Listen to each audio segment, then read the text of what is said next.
Great, thank you. Go ahead, Eric. Okay, thank you. Welcome back to the Market Surveillance Committee meeting of the California ISO. We have 3 items on the agenda this afternoon, and we're going to start off with energy storage and distributed energy resources, phase 3 discussion, and there'll be a presentation first by Eric Kim, and then usual discussion among MSC members and the stakeholders here and the folks online. Eric. Thank you, Ben. Hello, everyone. This is Eric Kim. I'm with the Infrastructure Regulatory Policy team. And we're going to be talking about ESDR 3, and what I'd really like to do, the objective for my slides, is to give a basic overview of what we're presenting, just to give everyone a heads up on the process and where we are in the initiative. We released a draft final proposal in July, and also kind of sent out a revised proposal to make some clarifications in one of the proposals that I'll be going over today. And we are currently on track to present this to the September Board of Governors.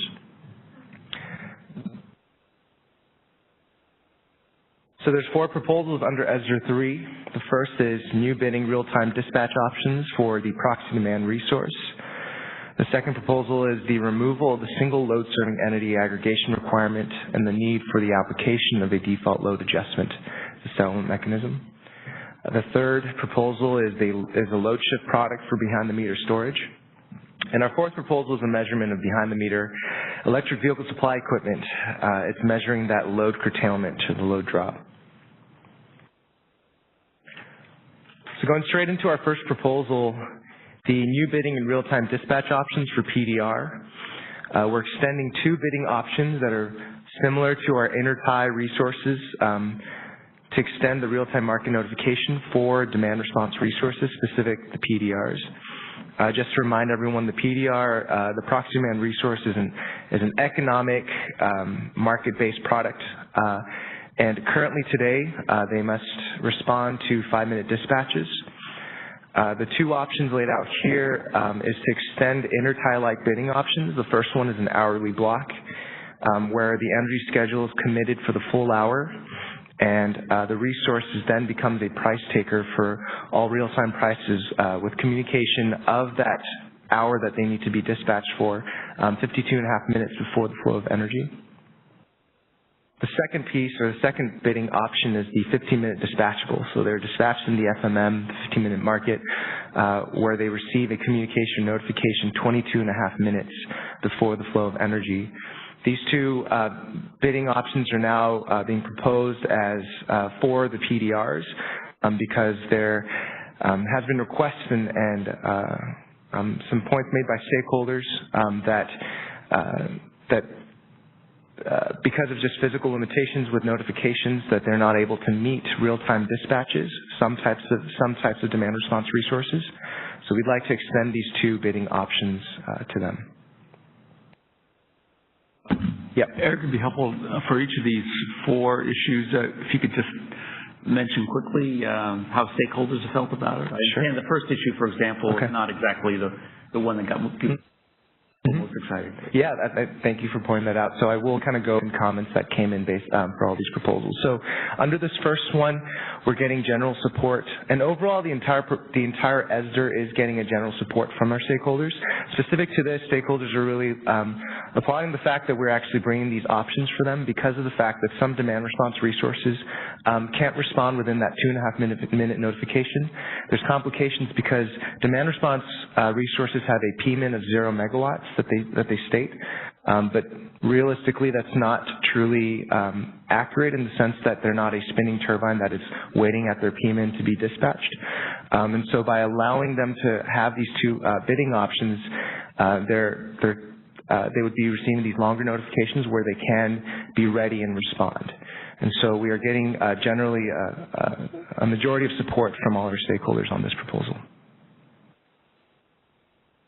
The second piece is proposing to remove the single LSC aggregation requirement in application of the DLA. So today, any demand response resource must meet the requirement to be within a single sublap, but on top of that, have a single load serving entity registered for that aggregation. This causes, because of the fact that we are seeing more LSCs come into play with the emergence of community choice aggregations, stakeholders have asked that they were finding it difficult, or they were commenting that they're finding it difficult to meet these minimum thresholds that we've placed for demand response aggregations. And so one way that we could help these aggregations meet their minimum threshold is to remove this requirement to be under one LSE. So we're proposing to remove that requirement, and so an aggregation can now be represented by multiple LSEs. In addition to that, we felt that this was paired with the default load aggregation. The default load aggregation really is a settlement mechanism in the sense that where if resources, if a demand response resource falls below kind of a net benefit to the entire system, there's several kind of allocations that must be kind of allocated to different LSEs. Specific to kind of when we remove this proposal and have multiple LSEs represent an aggregation, there was complications with how we would distribute these allocations to the LSEs. And so instead, what we're proposing is to develop a bidding rule to only accept bids at or above the net benefits test price for these types of resources. So this eliminates that need for the default load adjustment settlement mechanism that's tied to resources LSE. We believe that by putting in this bidding rule, it still maintains the fact that when a demand response resource is bidding into the market, its bid is only accepted when it's net beneficial to dispatch that resource, and it's net beneficial to the entire system. This one, again, from stakeholders' point of view, is receiving majority of support because of the fact that they are finding some issues in the future as more LSEs are coming into play, that they're getting, there's customers that are being stranded and not able to be a part of these demand response aggregations.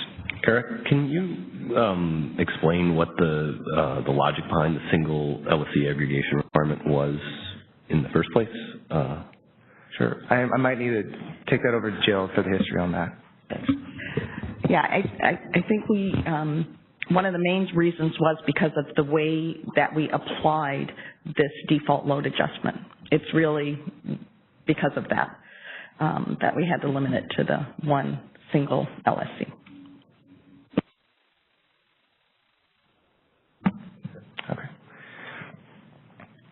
Our third proposal is our load shift product for behind-the-meter storage, and this is one proposal we'd like to spend a little bit more time on, but I just want to give a little bit more of a detailed look at this.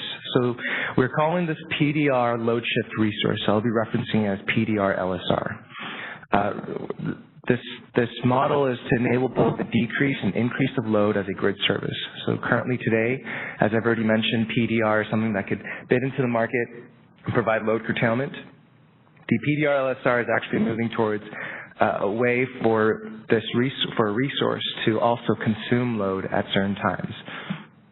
Some of the key features and also qualifications for becoming a PDR LSR is requires direct metering of a behind-the-meter energy storage device. And so we're really specifically talking to a type of device, an energy storage device, a battery storage device that is directly metered. That resource will continue to pay the full retail rate for all charging energy. And for load curtailment, and this will go into more detail of why I've separated between load curtailment and load consumption, but for load curtailment, the resource will maintain its RA capacity eligibility, and the non-exporting rule that applies today when we're doing the calculation for its performance value will still apply. On the load consumption side, it's not eligible for RA capacity or ancillary services. And there's a very specific rule that'll again go into details to consume. The bid to consume must be at a negative price.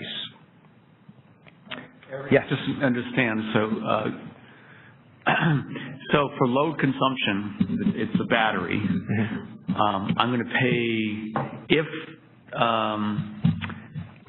I come under that last bullet, mm-hmm. I'm going to pay the full retail rate for the charging energy, yeah. But I'm also going to get, in a sense, I'm getting some money back because I'm a load consumption meter there. So the net is what matters. Exactly. Yeah, Okay. You're correct. And that's kind of the basis of when this was first introduced, and we were tasked to design this through ESER 3, is that this would be a very specific model that would be able to take that a storage resource, the storage community would be able to take advantage of times when there's negative prices in the wholesale market, and still be okay with taking on the retail charge rates.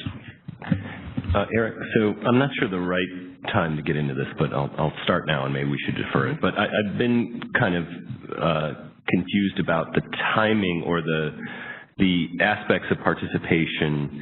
Is this completely sort of at the discretion of let's just call it the PDR on this, in terms of I can sort of bid in a couple hours and then I'm out, and then I'm in, and then I'm out, and my baseline's constantly moving based on these sort of formulas that we're setting it at, but I'm able to sort of choose when I'm participating and choose when I'm not going to participate? For the consumption side?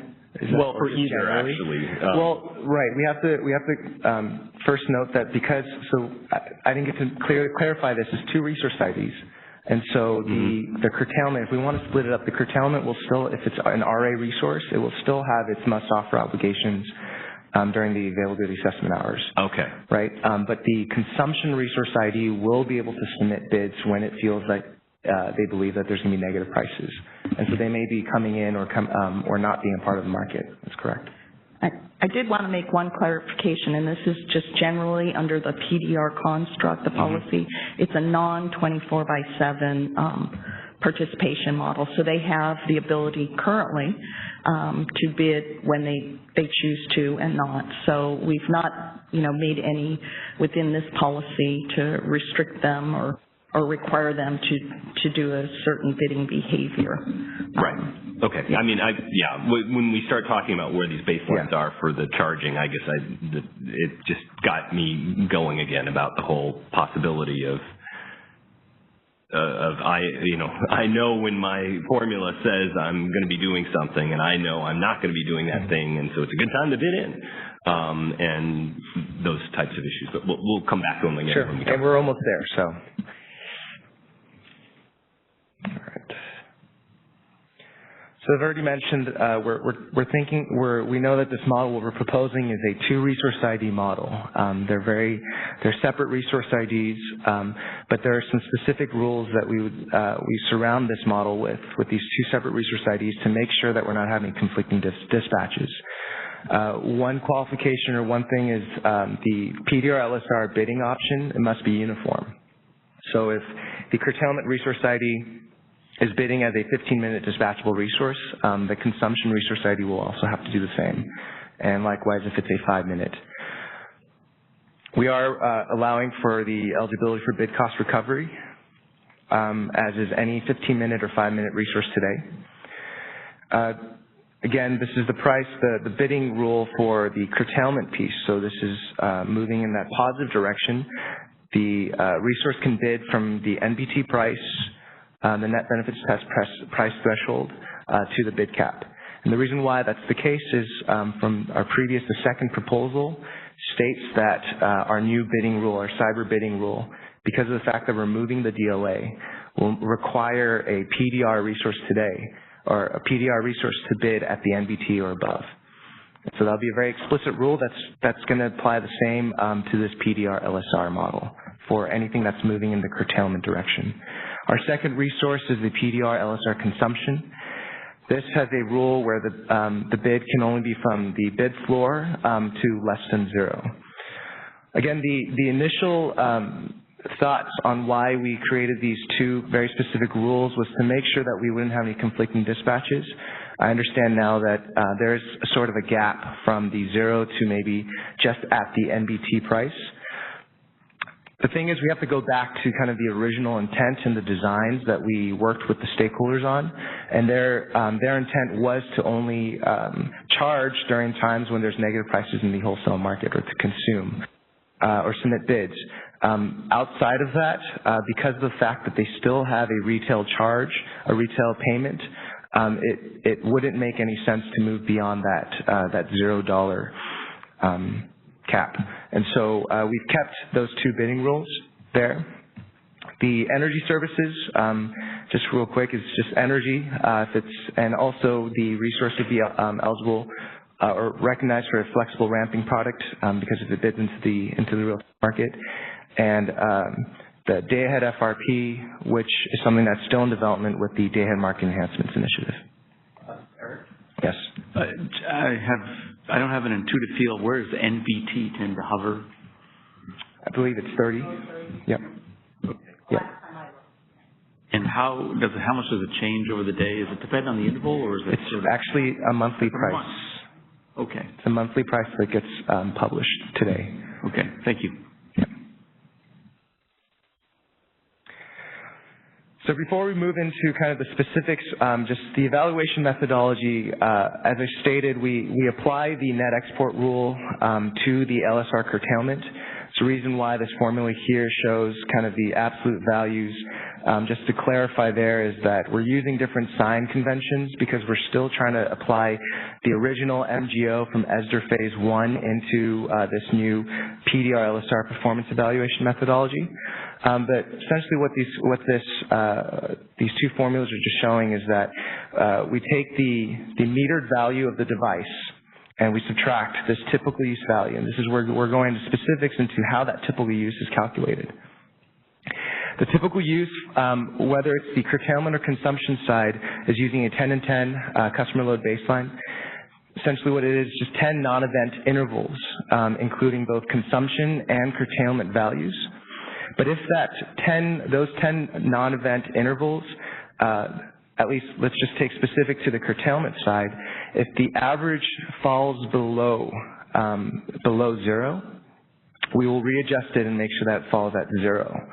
And so we will only accept a value, a typical use value that sits at or above zero. And the same applies to when you do this typical use calculation for the consumption side. Is that if the 10 non-event intervals, that simple average falls above, then it would readjust and be set at zero. Can you elaborate on what an event is that this is not in? So an event will be any market dispatch, as an ISO market dispatch, or an outage, an ISO approved outage.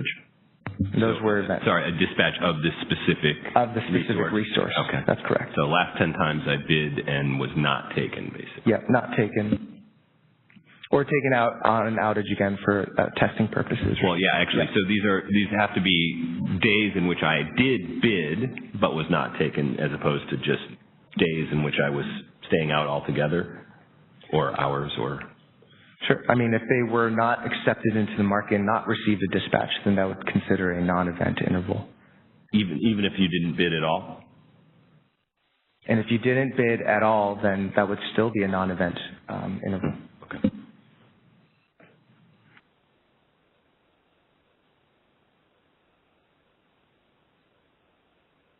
We would still be able to read, because of the fact that this is the scheduling coordinator or the PDR aggregator is submitting that meter data, they will have that available to them whether they have, I guess, been dispatched or not, because they're still submitting the meter data that's that device. Just some key points before we move into the specific example. Both consumption and curtailment values are used when we're calculating that typical use. So again, when we're looking at those 10 non-event intervals, it's easier to just say positive or negative. We're looking at both values to create that 10 non-event interval simple average.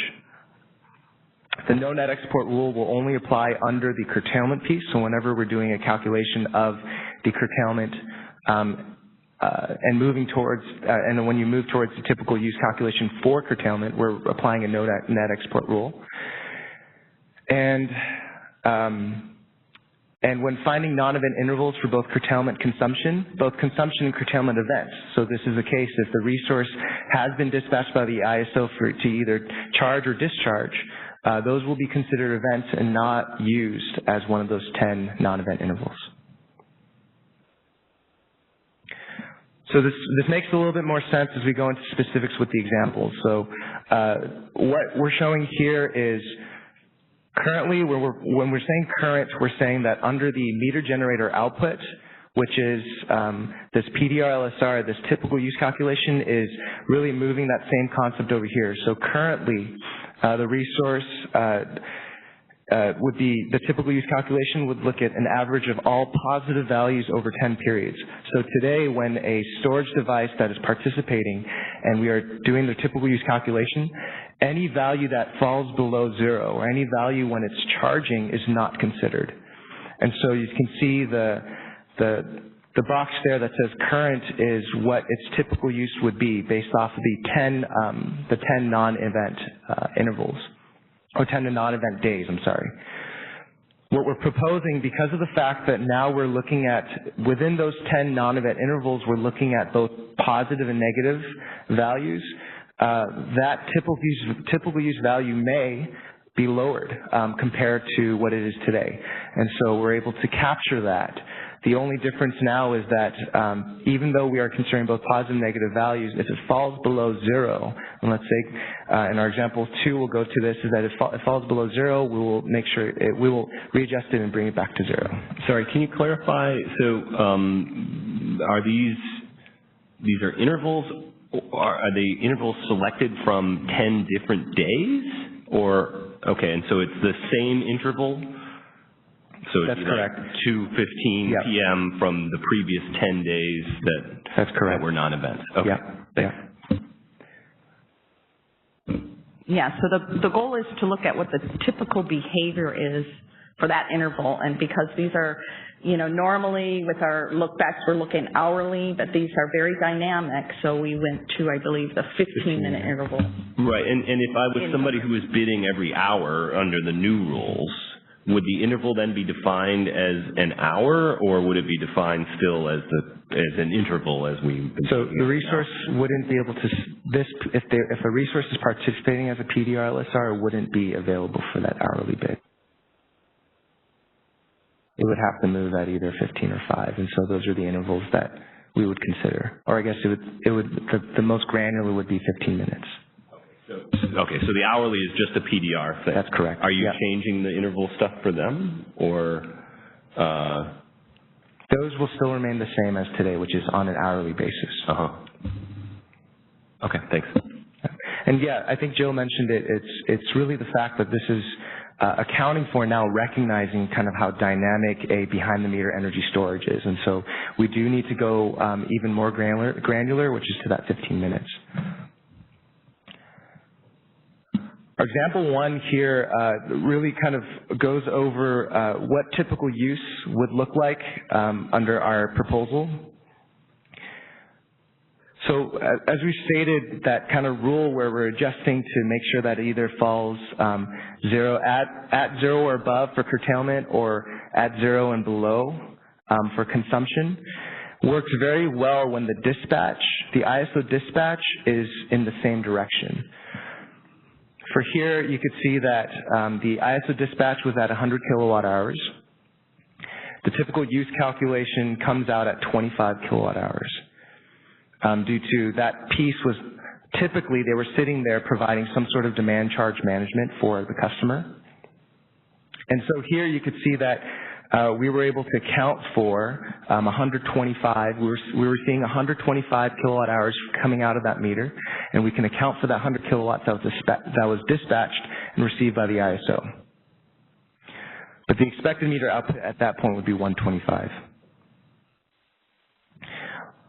Where it gets a little bit more difficult, and this is kind of the where we want to focus our discussion here today, is in example 2. This is when the typical use is in the opposite direction of the ISO dispatch. When we mean opposite, we're saying when it falls below 0. So you can see here on the right, again, the typical use calculation is calculated to be negative 25 kilowatt hours. The ISO dispatch is at 100 kilowatt hours. And the ISO expects the movement of 100 kilowatt hours. What we're hearing from storage stakeholders is that if the typical use calculation shows that they are actually sitting at negative 25, they're proposing that they only really need to add an additional 75 kilowatt hours rather than showing a full 100 that the ISO should expect in the expected metered output. Currently today, or based on a proposal, you would see what's happening on the left is we would readjust that typical use value, make it have it set 0, and then move up to 100. And we would need to see the 100 kilowatt hours in its expected metered output. One last point before I kind of ask the MSC, I guess, or just a time of discussion is this is based on example 2 of what we just saw here. We try to think about kind of when would this example 2 occur. For one, we just want to state that this is this is the one use case we can think of, but overall we just don't see how the energy storage resource would typically be sitting at a negative charge or saying that it's charging in times when the ISO is actually dispatching it to discharge. This is just kind of an example where we see that the peak demand charge, which is one of the main priorities for the behind-the-meter storage device, is providing peak demand charge or reducing that peak demand charge from 12 to 6 p.m. After that period, there's a partial peak demand charge where the rates go slightly lower.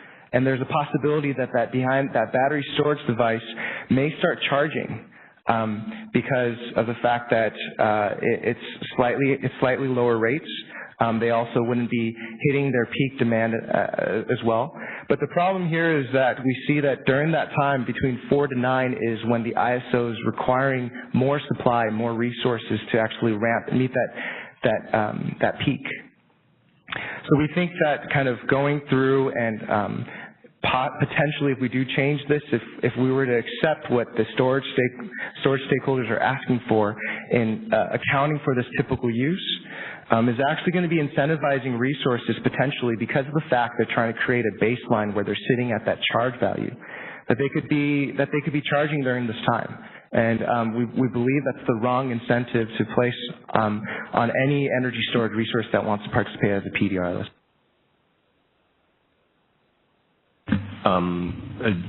This is a bit of an aside, but what do you anticipate the market software is thinking is going to be there? Are they, when this dispatch of 100 happens, are they expecting an increase, a net increase of 100 megawatts or a net increase of 75 based on sort of what the baseline would have dictated as a forecast? Probably the 75, yeah, that's just saying. Yeah, that was, one of our arguments on the other side of, in terms of typical use from example 1 is the fact that the system would be expecting that typical use in that same direction, and that's why we would be requiring the incremental above that typical use. It gets a little bit trickier when it's in the opposite direction. Right, and so I guess under your proposal, if the baseline were true, then the system is actually getting 125, and the market software would be thinking it's getting 100? Is that? It would dispatch, it would base its dispatch on the requirement for 100, but it would receive a response probably at some times, and this is what I had mentioned, there might be over response and under response based on that. What it's anticipating would be provided, because it would be moving off of the charging, so you'd see a decrease in load and then an increase in supply. But I think we recognize that, but our larger concern is that they would be charging, it would be, incentivizing them to be charging in periods where right. They could. No, I think, and I guess where my earlier questions were going is sort of like, it seems like there are a broad set of potential baseline concerns here, even just in PDR. Forget about the sort of battery storage aspect here. I'm trying to get my head around whether these are any worse, because in general, somebody who knows when their pattern is going to be different than what the last 10 intervals were can choose to bid with their knowledge that, hey, let's say I'm PDR, I know I'm not going to be in the office today, and I was the last 10 days. I'm going to bid my demand because I know I'm not going to be there. And that's more of a sort of adverse selection timing thing, and I think what you're laying on is sort of an additional opportunity to, if I think the event's going to happen 9 days from now, I'm going to start to beef up my consumption just to sort of inflate my baseline as well. And I think we're also concerned that they could increase the need for their actual response by charging, having a pattern of charging in that time frame where we're really looking for, the need for ramping energy. So they're basically saying we'll create a problem and then we'll solve it by not doing the problem. Yeah, and I mean, I see that concern. I'm not 100% convinced that it's different than the sort of underlying PDR model provides, but and I guess it's worth asking. Yeah, I guess it's sort of a blunt way of trying to deal with maybe the most extreme form of trying to manipulate your baseline by actually not just moving your baseline, but actually causing the system to be more likely to want to call on you, which I don't, depending on how big these things are, that implies some degree of market power, I guess, as well. So one thing I do want to just come back to is the fact that stakeholders specific, the storage community has requested for this to consider it beyond just that zero kind of cap that we place. But the thing is that currently today, none of that is considered. None of the opposite direction, if it's charging is considered at all. And so one way that we've been working throughout this entire process over the past year is to move slightly towards a direction where when you are creating that 10 periods, those 10 periods, you are looking at both the positive and negative. And we feel that is a fair assessment. It doesn't, again, because of the fact that if we move beyond that, again, there may be some more perverse incentives that we don't want to encourage. But again, it's also accepting of the fact that this resource is moving in the positive negative direction, and somehow want to account for that.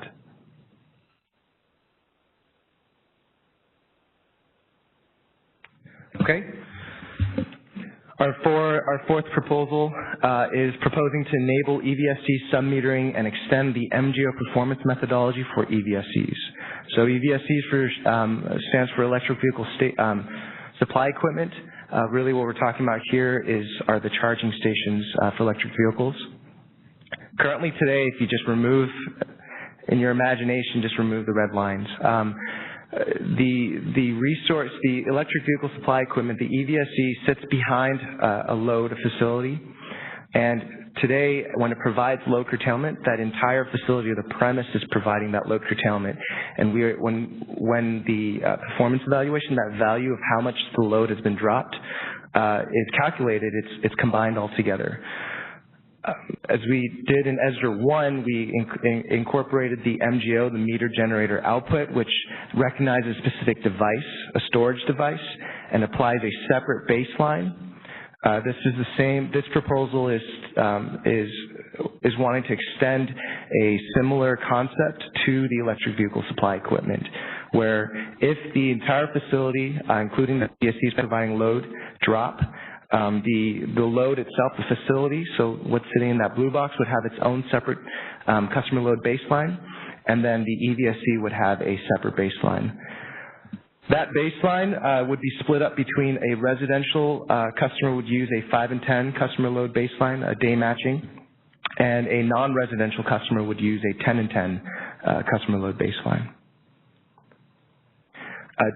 Generally for this proposal, we have general support from our stakeholders. We do have SCE who's raised concerns about a potential scenario where a resource, the EVSE, the demand response provider, and that electric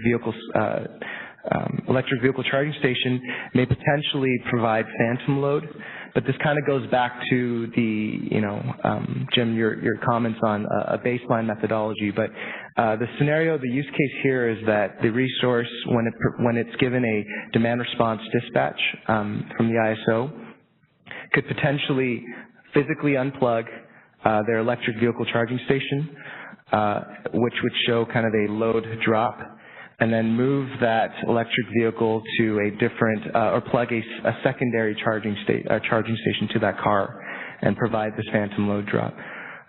One way that we want to, one way is we've had multiple meetings discussing this with both industry and also from the utilities, is that this is a very difficult and manual process that a resource would have to do. Not only that, but what we're hearing from the industry is that they're using what they're calling auto DR, so auto demand response. Everything is autonomous, and it's really moving at such quick pace in terms of dispatches that they do not recognize or they do not know exactly when they're potentially being dispatched, and to actually move these electric vehicles or the unplug and plugging into a different station is just not feasible. And another piece is really to also, appease kind of the minds of utilities who may have these concerns, is to include an attestation in our settlement quality meter data plan. This is where the resource owner would have to sign and attest to the fact that they would be providing the load curtailment. So that's one piece of our proposal that we're adding. There probably would be telematics from the car itself that could be used to either actually directly measure or at least sort of do a audit of whether the car was actually not charging when it said it wasn't charging.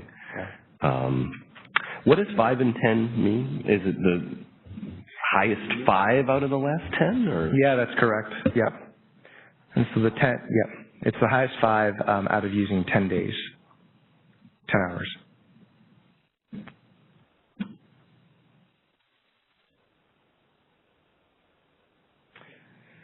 Yep. So that's the end of our of my slides here with all 4 proposals. Just could take any more comments or questions. Well, I could ask a little bit more about baselines again, since we're. Can you go back and remind me again then? So if I am, let's say, I'm a storage resource, I can sell my upward as RA, but not my, or I could sell, I guess, my reduction as RA, yes. I should say, but not my charging. Okay. And if I do that, then I am required, I have a must-offer obligation on my reduction. Correct. But it's not 24/7. I guess that was the part I didn't quite understand. Was so, what exactly does the must-offer look like then? Yeah, so the must-offer obligation would still apply, but because demand response resources today have specific program hours that they can state as when they're available to bid, and so those are really the times that they are bidding today. Okay, so there's a window of RA sort of requirement there. Correct. But they submit their evidence to support that based off of what they file with the CPUC. Okay, so that varies resource by resource. Yep. There isn't sort of a generic, this is the PDR RA window. I would say I don't know. I haven't seen the specific documents that come in, but okay. I mean, the reason I'm asking about all this stuff, I think there's a difference here between a resource that has sort of a standing must-offer requirement, and they can't just sort of choose this game of like, oh, my baseline is looking good now, so I'm going to bid in, versus somebody who has that ability to flop back and forth. And I haven't fully sort of thought it through, but there's this interesting wrinkle here where in one direction you might have a must-offer, and in the other direction you don't, and how that might interplay with this sort of ability to sort of time when you are offering or not. Is PDR participation RA, how common is it? Is it the majority of them, or a substantial fraction, or all of them? Or? Yeah, I would say probably a majority, and Joe can probably answer better. Yeah, we have the 2 different proxy demand response products. Majority of them are participating under our reliability demand response. That's the biggest percentage. And then we have, I would say, less than 1,000 megawatts participating kind of the economic PDR and utilizing the PDR. Most of the RDR are from the utility programs. PDR we're seeing from third parties participating in the CPUC demand response auction mechanism procurement. So yeah, that answer is the majority. A couple hundred, I think. Yeah, so almost all of it is RA in one form or another. Yes. Yeah. Yes. And so in that sense, the types of things I've been describing are unlikely to, there aren't many who are in a position to even try to take advantage of that. But with the charging part, maybe now you might see more of it. And again, going back to what Eric had first stated when we sat with our energy storage technology providers, I mean, the main emphasis to have this component for consumption was on the negative pricing. You know, that was their main emphasis, was to be able to access the markets at those times of the negative pricing.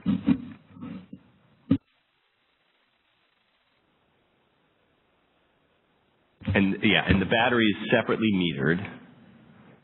So yeah, I'm trying to think about it. If I ever knew I was going to be charging, there's really no reason to not bid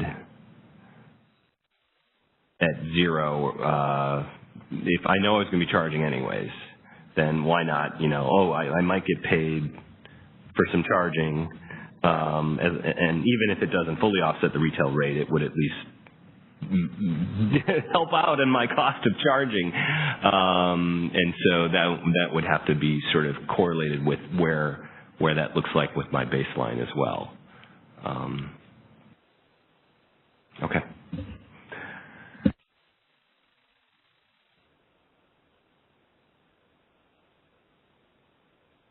So I just have a very general question about potential of this versus other things that folks can do behind the meter. Do we have a sense of what would you call the resource? How many megawatts conceivably are out there that might participate in this and be available on a day like today? Expecting tens, hundreds? Probably in the hundreds. We're still seeing very low numbers of at the very moment. At the moment. And yeah. The only thing we can point to are the procurement requirements, and that would be in the hundreds of megawatts for behind the meter for customer. But this is, a big discussion about being able to stack, those revenues, being able to place and provide customer as well as distribution and wholesale. So this is providing the wholesale service aspect of that. Right.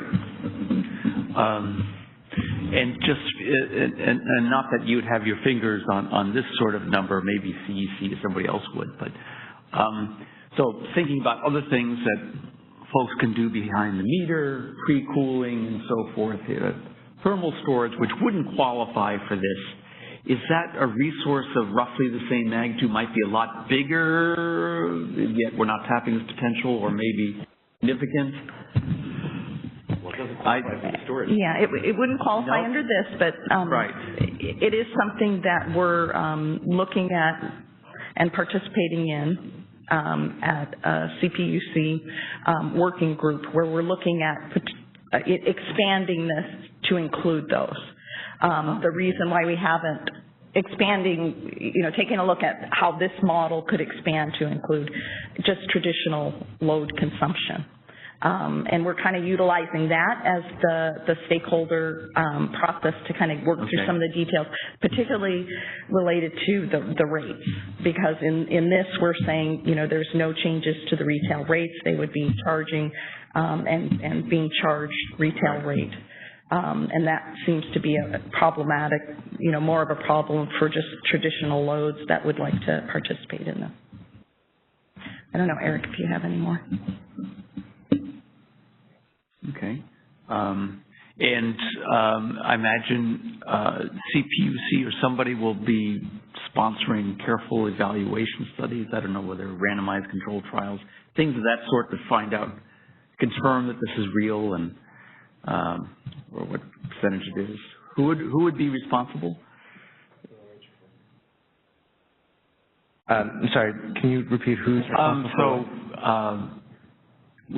So down the road, if we get so many megawatts enrolled or whatever, would it be the CPUC or who would be responsible for doing careful evaluations of conceivably even randomized controlled trials? Or is there any plan to do a evaluation of performance, I guess, and has there been any of the PDR to date? There has been, yes, for those that are participating as RA resources, and that is through the CPUC. So today we have these behind-the-meter energy storage participating under the PDR construct that are qualified and procured under RA. So under those, they're doing those type of evaluations of how they're performing for that. Now, looking at the consumption side, we didn't consider, and because it wouldn't qualify for resource adequacy, CPUC would not. So they'd be putting in a bid to charge with the storage device, and then they're supposed to manage that charge themselves, as I understand, to this design. That's correct. They have the capability. But would they be bidding on the same time frame as other resources, so it has to be in 75 minutes prior to the hour? Yep. So they would still submit a bid 75 minutes before the hour, and they would be managing their own state of charge. That's not something that the ISO optimization would be taking into consideration. But how would they manage it if they've got a bid in, and then they wouldn't know how much they would have charged during that 75 minutes? By the time they get to the operating hour, they might not have they might have fully charged. Or if they were offering to discharge, how would they know that far in advance how to manage it? Right, and we have to realize that today the resource is still under PDR, a battery storage device can still participate and do the same thing that they're doing today. And so, although I can't speak to specifics of what they're doing in terms of how they're building that software in, but it is it is the responsibility of that resource owner to make sure that they either are going to be discharging or charging and maintain their own state of charge. But do we have resources that are able to do this, or how would they? We have resources today that are providing load curtailment, and although we don't know specific to how many of those resources are behind the meter storage devices, we know that they are participating today under the PDR and providing curtailment. Right, but I mean, I can see how a load can. I'm thinking particularly about the use of the storage, so I can understand how a load can know what's going to be consuming and. You can continue to turn off the machine, but if it's based on storage, it runs out of storage. So that was the part, to the extent we're bundling this to storage, I'm trying to understand how that part of it works. So they can charge. Remember, they're out of the market at that point. They could charge if they need to. If they could submit bids, they could be called upon by those bids to charge in those periods that they believe that they need to charge. But because it's the non-24/7 participation, they can be outside of the market and be charging. And that's why we want to look at their. If they get used in that intervening 75 minutes, they can just take an outage or something and not follow dispatch if they run out. Right. I understand kind of Scott's point. Yeah. So you're saying that because of the fact that they're submitting bids at such an advanced notification, they don't know what their true state of charge is, and we've heard that also with resources on the NGR side, who's not able to do it as well. The one thing is what we stated consistently is that they must be able to bid in the amount that they believe that they could meet, and whether that means that they're going to hold back and make sure that they can either provide that discharge value or just make sure that they're not charging all the way up so that they can now respond to a consumption. Yeah, but I guess you can derate your charge rate to what you can charge at over 2 hours. So, yeah. But that, of course, means we're only getting a little bit of the charge capability. But, okay. Potentially. You haven't checked the phones.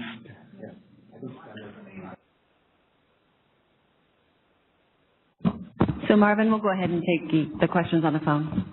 Okay. Caller, your line is unmuted. Hi, yes, this is Ted Coe from STEM, and I've been trying to kind of keep track of all the questions about our participation and how we will use this product and how we respond to, and our motivations and how we respond to the load shift product.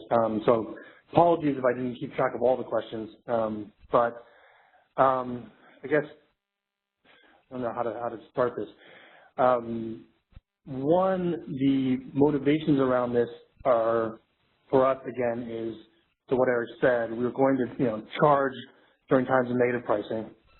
We're going to respond to that, and we're going to balance that against, our must-offer obligation in the other direction when we're providing RA. And to the questions that was posed before, this is what we're doing today.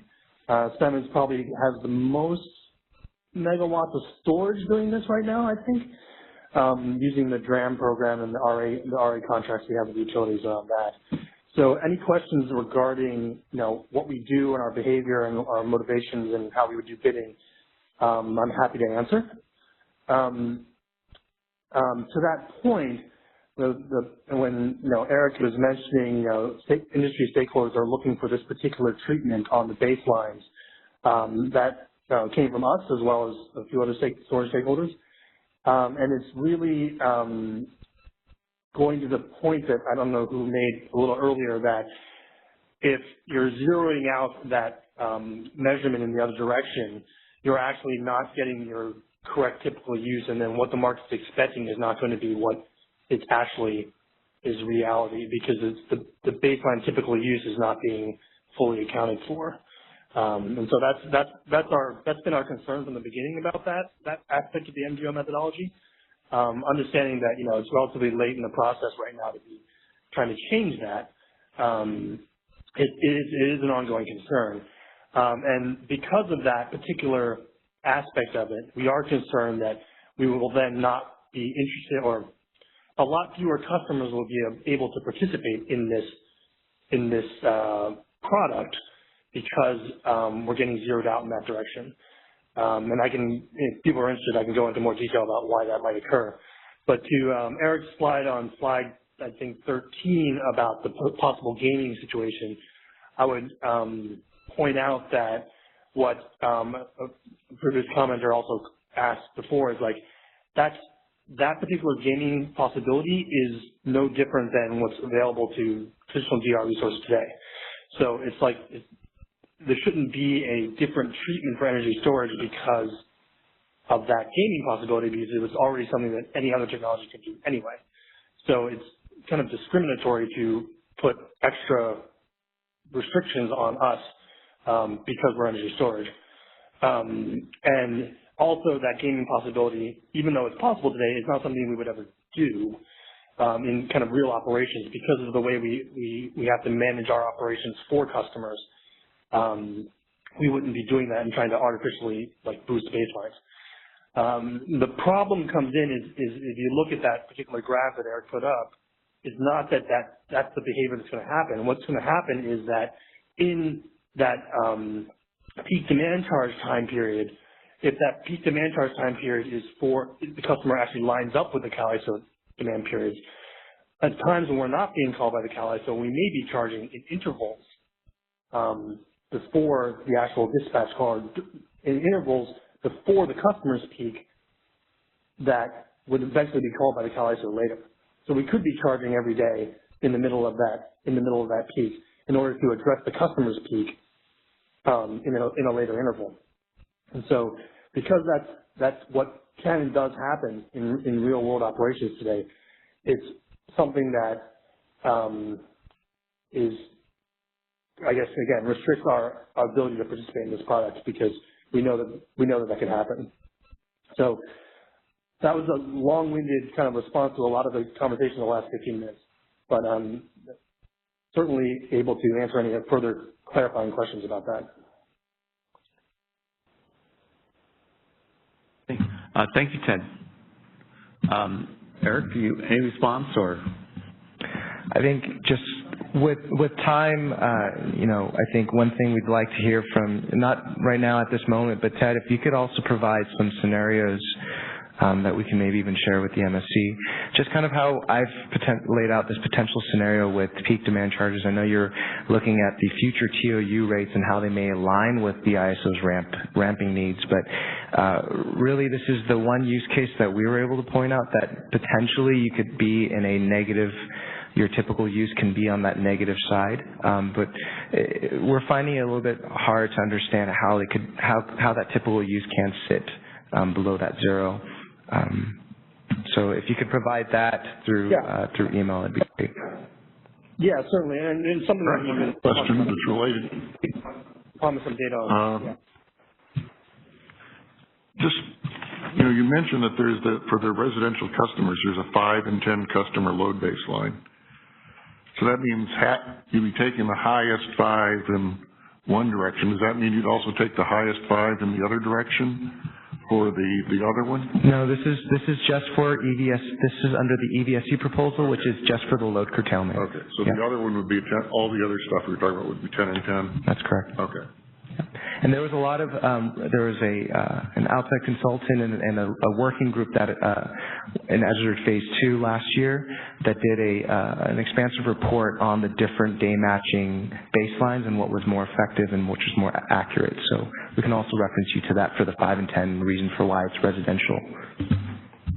Okay, so just to clarify, the whole electric vehicle aspect of this proposal is just for curtailment, not the charging part. Yep.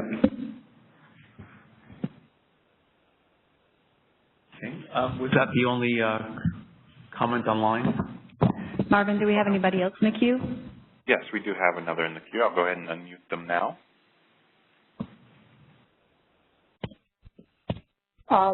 This is Go with Digital Energy. I was wondering if anything we are discussing here is relevant to EIM resources today.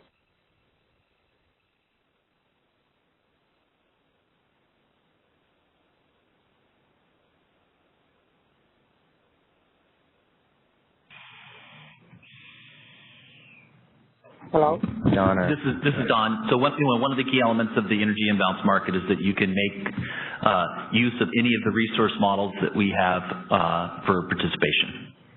But the ultimate, in terms of which resources in your balancing authority area can participate, that relies with you, but you can utilize any of our market models. So that also means that you can utilize the limited energy resource that you are proposing under this initiative. Is that right? Yes. All right. Thank you.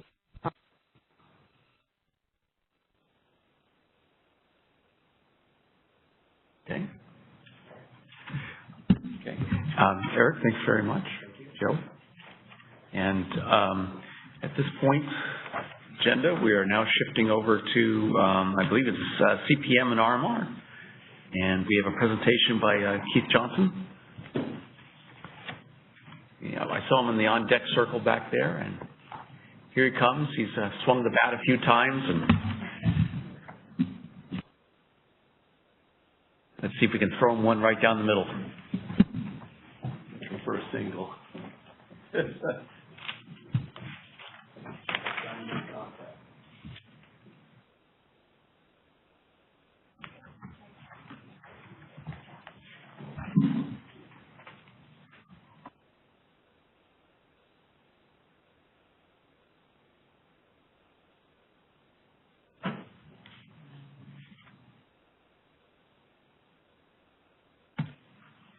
Okay, well, thank you all. It's a pleasure to be here. So we're going to talk about this initiative we have going on, review of reliability must run and the capacity procurement mechanism. And this is the first time we've talked with the MSC about this.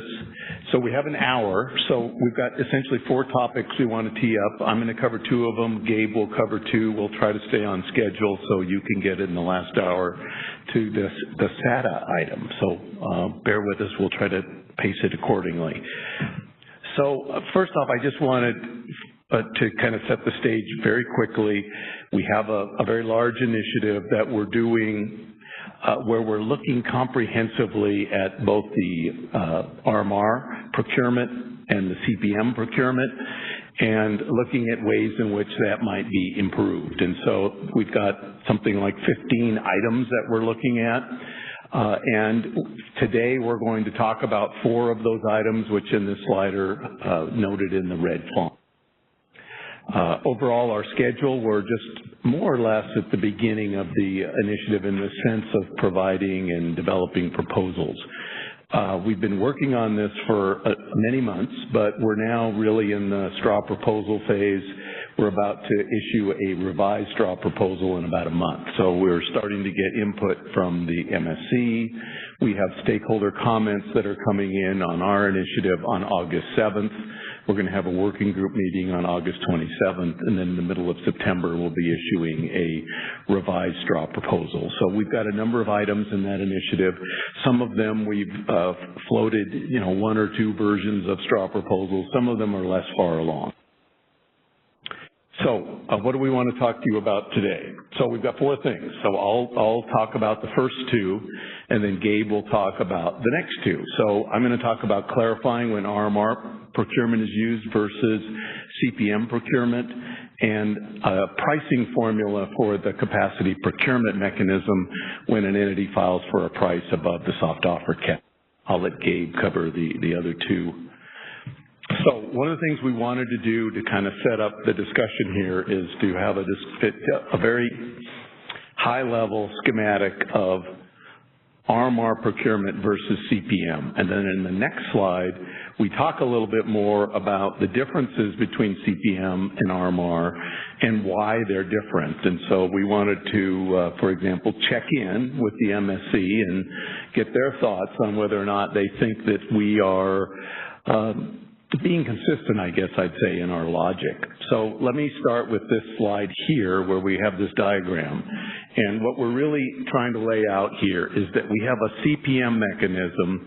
This is voluntary. And so basically, if the ISO has a need for a CPM designation, which is essentially backstopping the RA program, we would go out and we would ask a resource if it was willing to be designated. So we have the ability to backstop through the CPM for system, local, or flexible needs, and the pool of resources that might be getting this request, if you will, for procurement varies. If you're in a local area, it's probably a smaller pool. If you're in a system need, you've probably got a lot of resources that you would be able to offer a designation to. And so the second box there, as you go down from the first box on the left, is, are they going to accept it or not? And what the CPM works is there are offers in the competitive solicitation process that we have where people have submitted bids. They haven't submitted a bid. There's the soft offer cap, price that would be used, the soft offer cap. And then they have the ability, if they have a bid that exceeds the soft offer cap, they can justify that at FERC. And so there's bids basically, and there's some level of competition. And we would go through, if we needed a CPM designation, and say, resource number 1, are you interested in a CPM designation? If they said no, and there was another unit that was available that could meet that service, let's say it's a system need, we would keep going until we got someone that was willing to take a CPM designation.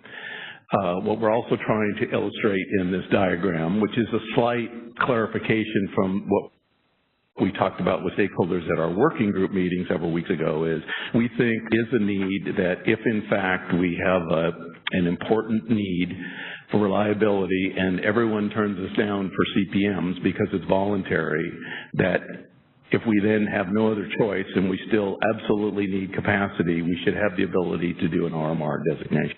So that's what we're trying to show here. In that sense, RMR is your last resort procurement. On the right-hand side, there's RMR, and I'll briefly talk about this, and I'll talk a little more on the next slide about it. But RMR is different. RMR is a mandatory situation. And so if we have a critical need for a resource, it's possible we may need to RMR it.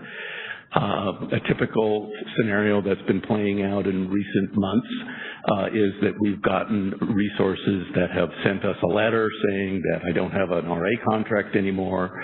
I'm not sure it's going to continue business.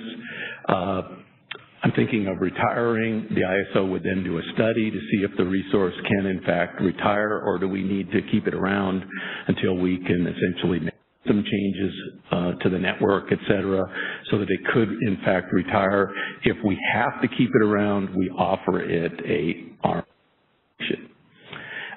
If in fact the resource comes to us and submits a letter, which does happen, as you know, we have resources that retire off the system.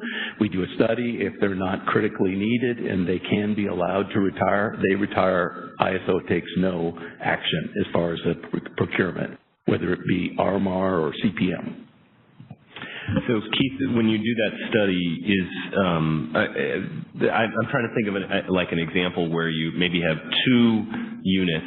You definitely need at least one of them, and neither has either an RA contract or an RMR contract. And so when you do that study, are you assuming that one of the 2 survives if you're deciding that Well, Jim, let me answer it this way. I think that's where your question is going. And for the stakeholders that are here, that are here in our working group meeting, we had this process flow diagram that we talked about this. And on the far right-hand side, we had these little boxes with notations about what the study assumptions are. So for the RMR situation, when we do the study, we assume that all of the units that are on the system that haven't announced that they're retired are in fact available for service in one way or another. And the logic there is that although they may not be RA and they may not be CPM, they haven't told us that they're going to go out of service. Therefore, we could exceptionally dispatch them if we needed to, et cetera. So, Jim, is that kind of where you were going? Yeah, I guess I was trying to, and maybe I'm just, trying to cook up a strange example, but a situation in which if one of them got CPM'd, you'd be fine, and not have to RMR. But if neither of them have a CPM, like, are you jumping straight to RMR in this circumstance? But I think it's a probably 0 probability sort of situation. So, well, remember the uses of CPM. That was a fairly high-level slide.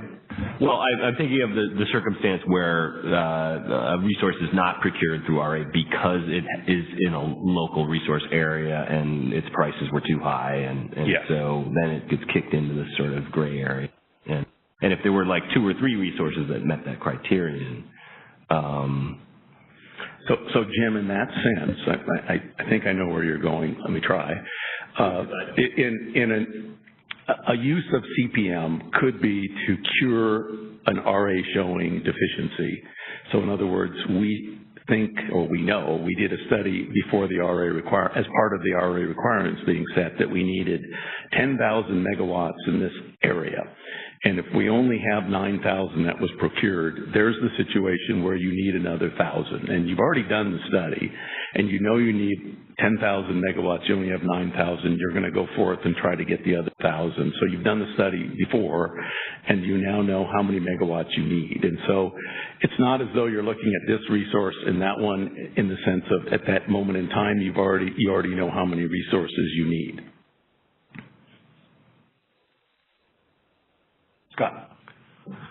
Are these CPM designations usually for resources that are not under RA contract for that month, but they are RA resources for other months of the year, so that we're really talking about extending the designation into additional months, but the reason they haven't gone out of business is because they're getting RA, for example, in the summer, but they're not getting RA some other times of the year, so then you need them other times of the year and you got a CPM.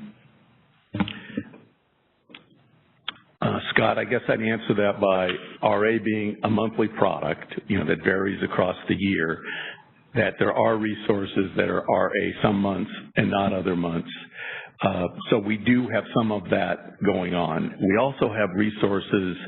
So I think, are you kind of getting to the retirement part, or just why are some resources not RA? I figured if I didn't have an RA contract, I'd be gone. But, how am I going to make money? So I'm trying to figure out how we happen and how this is going to work if we have resources that aren't RA, and can we count on them being around the CPM, or are we in trouble? Well, we do. Again, let me try to tease this out. We do have our resources because it's a high RA requirement in the summer months and it's lower in the shoulder.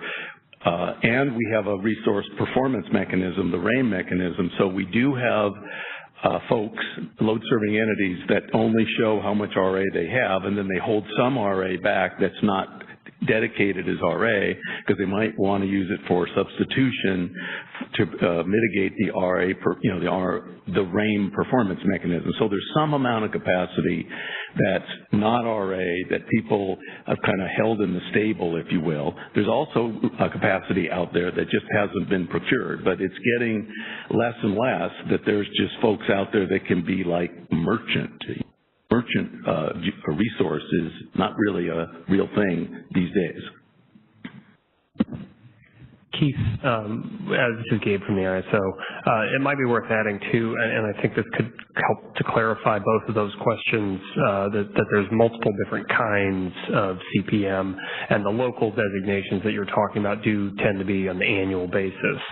So that this is during the RA process. We realize we're short in one local area. We procure an extra 1,000 megawatts. That's a procurement that's going to go for the entire course of the year. Right, and Scott's example would be ones that get maybe 4 months. Or, like, I'm trying to remember, we've talked about this previous meetings, there are some units that may actually have even an annual RA contract, but they're just not shown in given months because of the RAIM or whatever. And can they then be CPM'd? The true test is whether or not they're included in an RA showing and a supply plan. Then they're coded in our systems as RA capacity, and so they couldn't be given an RMR or a CPM because they're already RA capacity. But, okay, I'm not sure what code you get if you're sort of, you're under a contract. Well, I guess you guys don't see the contract. All you would see is, hey, somebody has shown me this unit, it's an RMR unit. And so if you're not shown that unit, as far as you know, it's not an RA contract. Correct. Okay.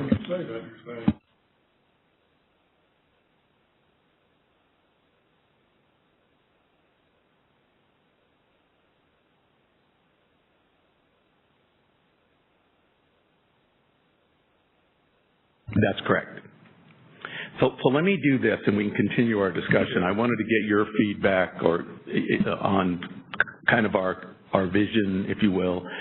And one of the things that we did when we looked at this is we said, well, let's see if we can make RMR and CPM internally consistent with one another. And what I mean by that is one of the things that came out in our stakeholder process was a concern on the CPM side, and I'm on the slide with the table that talks about the page 6. On the CPM, above the soft offer cap price, there was a methodology where people could use cost of service to calculate a price above the cap, and we didn't have market revenues earned that were clawed back from that. So that kind of got folks' attention that there was this cost of service mechanism, and they got to keep their market revenues as well. So when we went back and looked at this, we took a kind of a fresh look at RMR and CPM, and we thought about them in the following ways. What are they used for? And so let me start with the RMR. That's really used for addressing resource retirements, special needs like voltage support needs and things of that nature, and as a last resort procurement, which I described in the last slide. RMR is mandatory. The compensation, because it's mandatory, and there's precedent for this, is it's cost of service. And one of the things that we are including in the cost of service is a rate of return, which again is consistent with the way it's been done, and FERC's approved that as just and reasonable. Gabe will be talking about rate of return later today. The procurement itself for RMR is longer term. It's essentially a calendar year, and it is in a situation where you really don't have much competition and there's high market power. let me jump over to the CPM side where it's slightly different. It's backstop procurement, it's voluntary, it's bids that are submitted into a solicitation. It is based on going forward fixed costs if the bid is not submitted into the auction. And this is why I'd mentioned that there's an element of that where a party can file at FERC for a price above the soft offer cap, and that's where we're proposing to change it, and I'll go over that in my next slides, to a going forward fixed cost type of situation. This is shorter term procurement. CPMs can be anywhere from 1 month to 2 months. We have a significant event, for example. I thought you just said it could be for a year if it's local. Well, Scott, let me say, it can be 1 month, 2 months, could be multiple months. We have a significant event that was recently called for the load forecasting issue. That could be, several months. And it can be as long as 12 months if it's a year ahead showing deficiency. We've only done that once, which was December of last year for Encina for a showing deficiency. But Scott, you're right. It can be as long as the RMR, but let's say 85, 95% of the CPMs issued to date have been for only a month or two at a time. There's some competition there in that, as I've mentioned, if we're looking at a system need, we would expect there to be many resources that we could offer a designation to, which is different than the RMR situation you would be seeing. And then lastly, I'll mention that CPM has it's subject to RAIM, which is the Resource Adequacy Availability Incentive Mechanism. It has a MOO, and we insert bids for RA resources to the extent they don't bid, to the extent they have a bid requirement. For example, use limited resources, have special bidding requirement. What we're proposing to do in this initiative is have the RMR resources also have a MOO. We would insert bids if they did not, and that there would be some type of performance mechanism. We're exploring whether or not RAIM can be used. That would be good. That way they'd be consistent, but we're currently in the process of thinking about can RAIM just be applied like it is to an RA resource. So with that, let me stop there, open it up for any questions or comments you guys have. I guess the key thing I'm trying to say here is RMR, mandatory, cost of service, includes full cost of service, CPM, generally shorter term, voluntary, going forward fixed costs. And that's what we're trying to maintain, and I think what we're proposing in our proposal kind of cleans that up so that there's a little brighter line between RMR and CPM where it's definitely cost of service on the one side and going forward fixed costs or bid on the other side.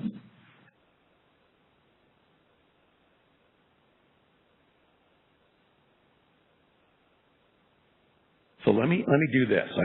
I don't see any folks jumping up with questions. Pardon me? Yeah. Marvin, do we have anybody in the queue? We do have one. I'll go ahead and go to that line. Thank you. Hey, this is Michelle Keto from the CPUC. I have a couple of things that I'd like to add. So one of the issues is with regard to the RMR cost, that is full sunk cost recovery, not just recovery of going forward costs. So let's say you have a resource that participated in the market for a few years and it didn't really work out. So then they get offered a CPM or a contract and they say, no, I don't want the CPM, no, I don't want the contract. They decide that they want an RMR or else they'll leave the market. So under that circumstance, you would then give them an RMR and get them full cost recovery, and this might actually occur in a local area. How is that not exerting market power and putting a floor under that particular resource?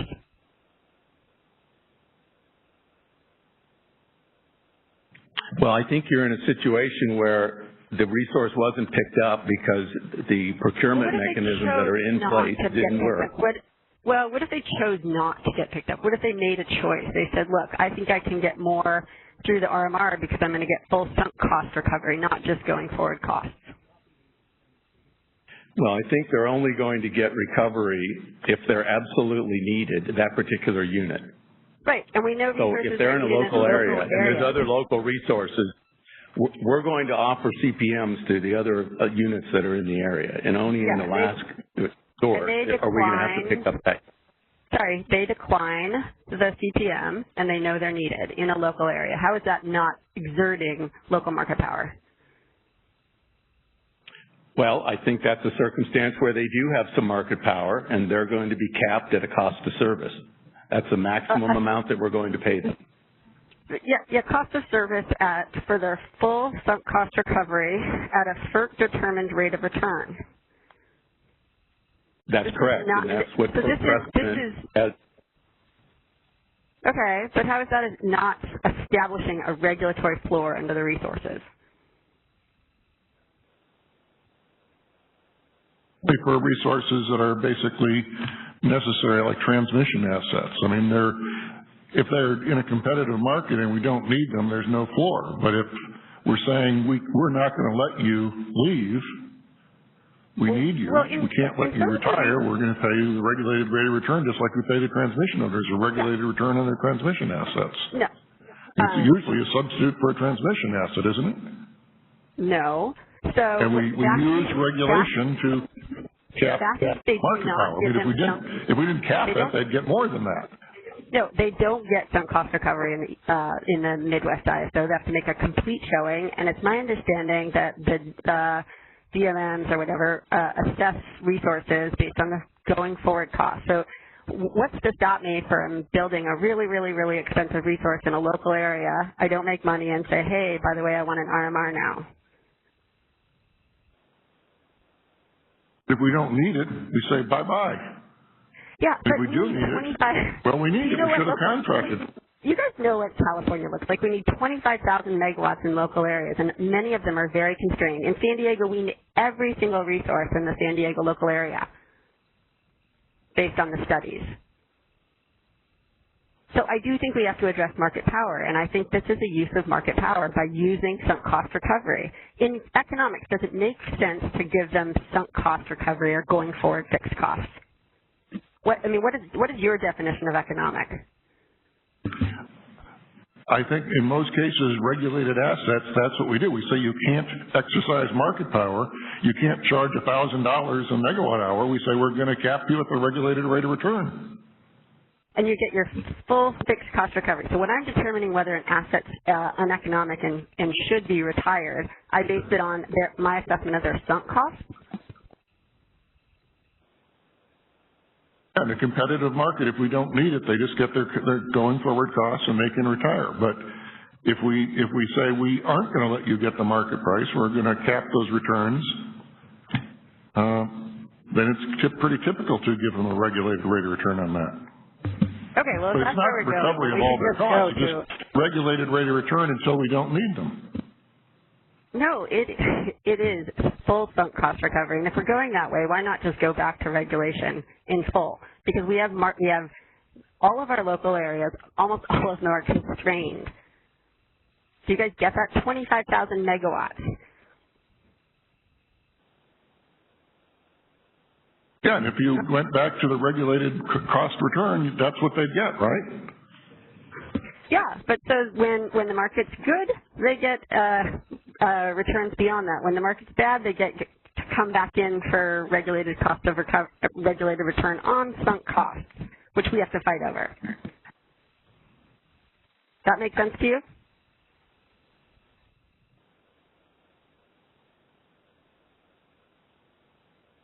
I said when you cap them and when you think people have market power, you tend to regulate them just like we regulate, utilities and transmission, and we pay them a rate of return on the asset until they. But I don't think here we're actually guaranteeing the recovery of their investment. Just we're paying a rate of return as long as we need them. That's not the same as a utility where there's a obligation to, if it's used and useful, we have to include it in the rate base and get it even after it's gone. So I think there is a difference. So, Jim, were you going to comment? Okay. Okay, well, I think this is where we fundamentally differ. I think that RMR should be, and it was litigated a long time ago, and it should be based on going forward costs. And if you have two different mechanisms for backstop, and one is gives you sunk cost recovery and the other one gives you CPM. The resources that are fully depreciated are going to choose CPM, and the resources that aren't depreciated are going to choose RMR. That's just what's going to happen. So I guess I would add that, our legal department has told me that FERC has found in other orders that if you are keeping someone and paying them, mandatory, you're forcing them to stay around, that going forward fixed costs is not sufficient compensation. Yeah, but they get going forward fixed costs, plus they get the market revenues. And not only that, CPM is not just going forward fixed costs. CPM is going forward fixed costs plus 20% so they can get fixed cost recovery, and they get market revenues, infra-marginal profits.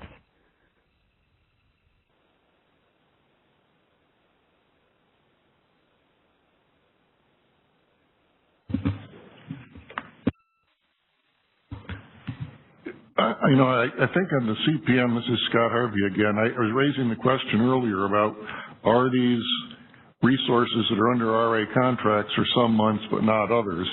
I mean, it seems to me that if a lot of these are CPMs for a few months of a resource that's under contract to one of the load-serving entities, that why don't we have a policy the load-serving entity has some sort of call option contract?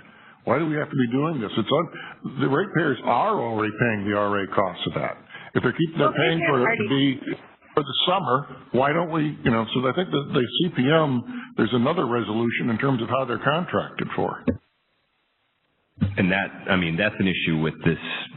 It does seem to be a bad outcome if units are being paid RA and they're not being shown because of the RAIM mechanism, that there is something out of whack there and then especially if they end up getting CPM at the end of that. Right, but that's to prevent leaning, right? So if I overshow, then you don't, and then if you do a CPM, that should go to everyone, not I shouldn't let's say I overshow. If I overshow, you can encourage leaning. That's one thing. And two, there's penalties. So that they don't say, oh, you showed your 30,000 and I showed 33. You're still on the hook for penalties associated with that additional 3. So of course you wouldn't do that. Yeah, I would agree. I think there's got to be a better way there. If you overshow, that your performance could be linked to what you were supposed to show rather than the capacity that you did show.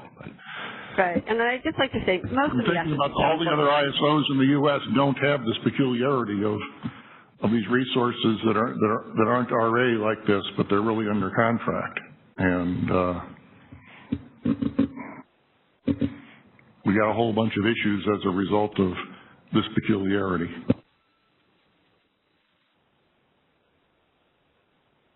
Okay, well, those are just my thoughts. How do you guys think about them? Thank you. Okay, thank you. I was wondering, is one of the rationales for paying a return on book value is that that's easily verified, whereas going forward costs are always something that's going to be very difficult to determine because it depends on major maintenance items and other things and maybe private information. Is that part of the rationale? Is just given that it's not going to affect the outcome, which is we need that resource has to be paid at least it's going forward costs and stay in, then it's just a matter, in a sense, it's a matter of income distribution. It's not a matter of efficiency. So the easy thing to do is to pay it what a regulated asset gets paid. Is that part of the rationale? I wasn't here in the early RMR days. Oh, the early RMR days. No, I think you're right. I don't think there's an economic answer here. If the unit can't be allowed to retire, it won't retire. So the unit stays around no matter what. And if it's paid full historic sunk costs or something less than that, but still above going forward fixed cost, you get the same outcome. It's still there, it's still, there's questions about participation rules, but assuming that they're bidding with the same prices in the market, you don't get any difference. It's just a question of the distribution of that extra burden of, and so that's the legal history of rate making, which I'm not an expert in either. Okay, so in the interest of time, if I could, let me cover this one other slide and we can continue discussion, then we'll go on to Gabe. But I did want to kind of round out the discussion about the pricing formula. So we talked about RMR, talked about CPM. One of the aspects of CPM is that it is possible for a resource to file at FERC for a price above the current CPM soft offer cap price, which is $75.68 per kilowatt per year. And currently they can do that and they can keep all of their market revenues earned. So we have heard from stakeholders that they're concerned that this existing CPM provision, in their view, provides excessive compensation. So what we're proposing is to change that, and we looked at two options. We could have stayed with the same type of cost of service compensation that exists now, plus claw back the revenues. But we thought that once we looked at it, and we're thinking of it kind of in those two dimensions you saw on the previous slide with the table, that I'll use this word, it's cleaner in our view to use the other option, which is to say, okay, let's have that be going forward fixed costs. The soft offer cap price is determined using a reference unit with a 20% adder. What we're proposing is if a unit thinks it actually has costs above the soft offer cap, it can file for going forward fixed costs using the same cost categories that were used for that reference unit, a same 20% adder, and then it can keep all the market revenues. And so what we're thinking here is, again, back to that table I just went to before this, you've got on the RMR side, you've got cost of service. We're not proposing changing the methodology for RMR in a substantive way. We think that there's, regulatory precedent about, and it's fairly well understood, what it means to have a cost of service for a mandatory service. And CPM, as you know, at the ISO world here, is a very unique thing. The ISO is one of the only parties around that has this type of a backstop mechanism. It's based, as I'd said, on going forward fixed costs or bids, or if you go above the soft offer cap price, what should it be? We're suggesting clean approaches. Let's have everything be going forward fixed costs if there's not an actual bid. So that's our reasoning and our logic there. I guess I would only add one thing before I open it up and then let Gabe go on next. I did do some reading of FERC orders and things over the years about regulated return, kind of, Scott, to your point about regulated return. What does it mean? Why do we have it? Why is there a rate of return on the net plant, for example, and there's a lot of this discussion in the transmission assets realm.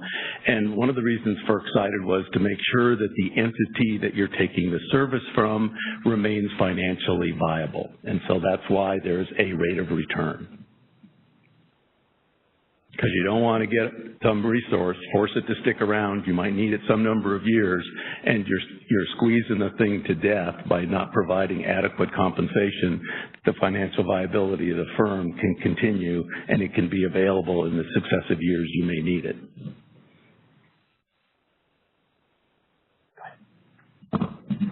Marvin, we'll go to the question on the phone.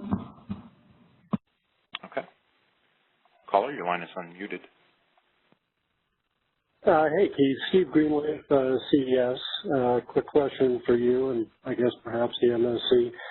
And I'm going to go back. I think it was a question Mark Smith raised at the last stakeholder meeting about a distinction between, or whether there is any distinction between an annual CPM and RMR.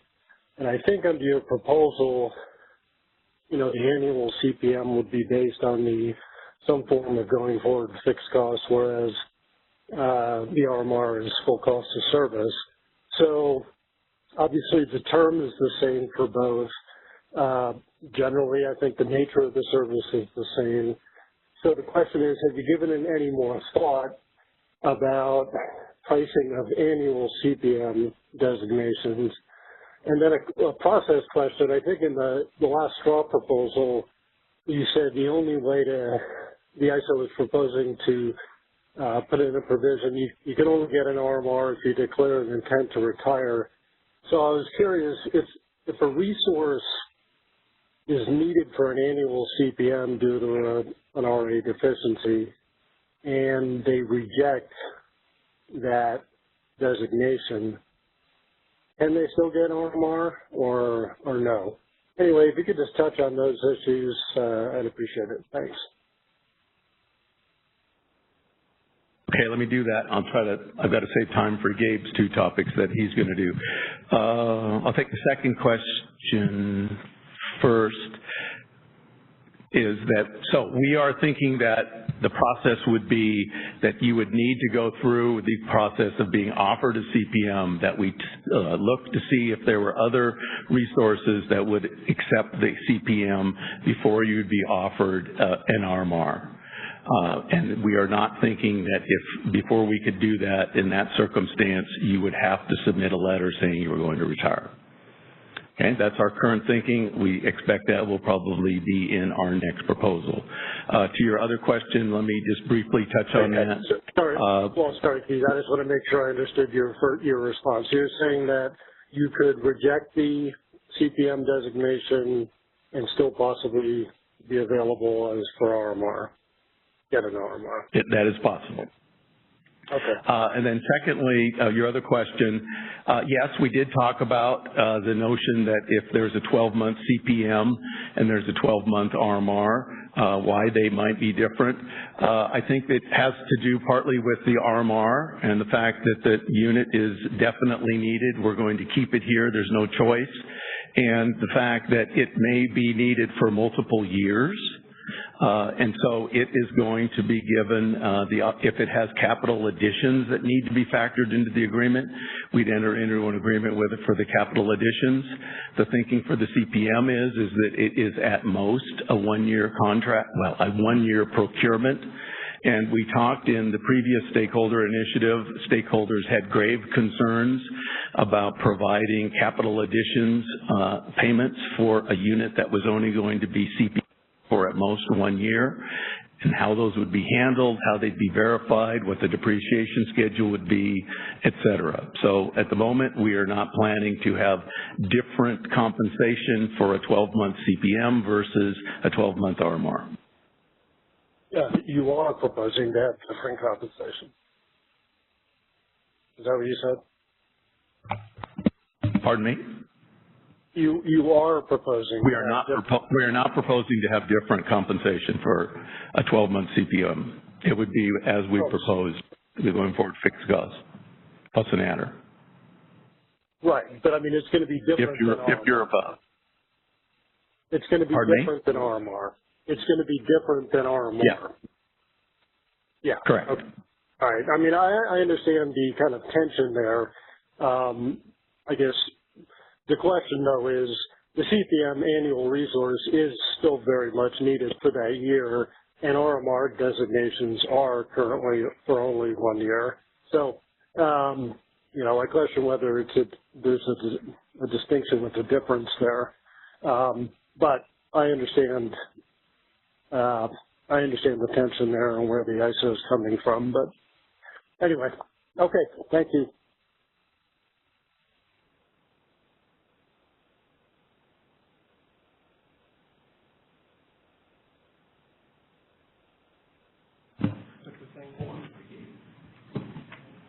Okay. It's Gabe's turn to take some swings at the plate. Swing and a miss. I actually did, I don't want to derail us here for too long with this, but I did look up some statistics. In 2017, there were 14 exceptional dispatch CPMs that were made. Those are made for 30 days for system issues and 60 days for local issues for about 1,300 megawatts. And then there were 3 annual designations that were made for the Encina and the Moss, also about 1,000 megawatts. Just some food for thought there. But some of them, That 2017 for the and then obviously the Encina Moss Landings are for the 2018 RA year. And would Encina and Moss Landing, if they rejected the CPM, would they have qualified for RMR? I don't have that answer. Yeah, you didn't have to do the study, so. Yeah, luckily not. And then Scott, I think to answer one of your other questions, some of those CPM designations for those 30 or 60-day periods did end prior to either the 30 or 60-day duration, likely because they may have been RA'd for the following month. So you'll see them for maybe 15 days or something through the end of a month. So hopefully that's a little bit of color. Okay, thinking about, we're focusing specifically here on reliability must-run resources. So once you've been designated a contract, again, we're thinking about this construct where the ISO is making a designation for a resource, and that resource then is required to bid into the market, and they're required to be available and operate. And the idea that I think we were going through here was that we really do need to compensate them for not only their fixed costs, but their variable costs as well. And we need to make sure we're compensating them for their full fixed and variable costs. So one question is outstanding, perhaps about what sort of things they bid into the market. I think, as Keith mentioned, we are going to require that they offer into the market, so they will have a must-offer obligation, which is different in some ways than our current construct. But we think going forward this makes sense. So when they do offer into the market, how are they going to offer in? What we've talked about to date, and we've talked a little bit with the MSC about already, is making sure that they're going to offer in their typical costs. For a gas unit, it'll be their gas prices times their heat rate, which is generally how we formulate cost-based default energy bids. But then in addition to that, we also want to make sure that any sort of major maintenance adders or any kind of opportunity cost adders are also included in there when the resources are bidding into the market, so that we really have a full picture of the true cost to operate a particular resource from a bidding perspective. Now, the follow-up question to that is, well, how much of those costs do they actually get to keep? And obviously, we've got a market that's going to pay the market price rather than the bid price. So our answer to that is, well, you're going to claw back all the revenue that they're going to earn in the market in excess of what those costs are, how we've traditionally calculated cost-based default energy bids, which in gas resources generally, gas price times heat rates. Those kinds of prices, but certainly wouldn't be paying for major maintenance adders or any kind of opportunity costs. They wouldn't be getting those revenues on top of their fixed costs. One caveat would be for the major maintenance adders, generally how those are handled right now is that once a resource that has an RMR designation pays for major maintenance adders, those costs are then submitted and they're then recouped. So it's actually a recuperation of your actual major maintenance costs rather than your hypothetical expected major maintenance costs. And I think this is a fairly good way to do it, because if you've got a year where you have more major maintenance than expected, or perhaps you've been deferring major maintenance that would be allowable to be deferred, you might have a lot of that going into an RMR year, and you certainly want to cover those costs to make sure a resource is fully functional and available. And then, of course, on the other side, if you have a resource that needs less major maintenance over the course of a year, then those costs aren't assumed by the market, which is also nice. One other question kind of stands out about bid cost recovery. How much are you eligible to receive? Again, we feel like if your market revenues, so your variable cost revenues, aren't up to the total amount of your actual cost. So again, this is your gas price times your heat rate type of cost, then you should be eligible to receive bid cost recovery up to that amount, so you really are being compensated for what it actually costs you to run the resource. Any kind of major maintenance adders or opportunity costs that you are bidding into the market don't make a lot of sense to be recovered there, because they're not actually costs that you're going to be incurring that you're going to have to pay. And that's what I had on this slide. Any questions or comments there? And I think you're treating opportunity costs the correct way in the sense that they don't get to keep the opportunity cost of that. Yeah. It's really just a foregone margin some other time. They get their actual out-of-pocket cash costs covered. That's exactly right. Okay. Yeah. And the idea there is that you include the opportunity cost in their bids so they're not dispatched overly frequently. Exactly. Right. Any questions on the phone? Marvin, do we have anybody in the queue? I'm not seeing anyone in the queue at the moment. Okay, thank you. Okay. I'll go ahead on here. Just our last point. And this is, something that's been in the tariff. It's been around for a long time. So thinking about that in this light, we would like to kind of take a look at the allowed rate of return for RMR compensation. The tariff currently specifies that a 12.25 pre-tax rate of return will be allowed on net investment, and this is something that's hard written into the pro forma agreement. This value hasn't changed since its inception in 19 and the original approval in 2000 by FERC. I will say, through some research on what other resources have been earning for reliability contracts elsewhere, FERC has sort of outlined these calculations for zones of reasonableness that may be calculated and then used to come up with something like an allowable rate of return on capital. And it's certainly worth noting that we want to be careful about pre- and post-tax rates and make sure we're talking about apples to apples when we are comparing to other recent agreements that are struck. In that vein, obviously in the last 20 years, there's been a lot that's changed in our economy. We've got different economic conditions out there, and we might not actually be that far away from a 12.25% rate of return right now, but that may not necessarily be true in a few years in the future. It may not have been true for the entire prior 20 years. So a couple of the items that we've sort of been playing with in this vein have been a couple ways to address this. Have been, first of all, of course, we could always just leave the 12.25% in place and do nothing. That would certainly make my life easier, but it might not be the best solution. One other idea that we've had is putting in some sort of a rate that's allowed to float. Currently, the pro forma already mentions or it makes reference to a 10-year T-note. We may be able to leverage that and say, well, maybe it's the 10-year T-note rate plus some adder, maybe it's 5% or 7% or something like that, and that gets you to whatever the rate of return is that's applied to net investment again.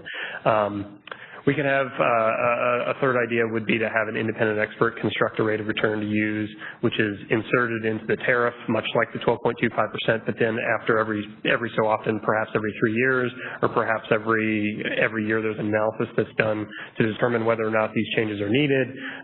We have the independent expert come in and construct a new rate of return that would be applicable for the next however many years going forward, and then that sort of stays in place, but it works mechanically the same way as the 12.25% that we have right now.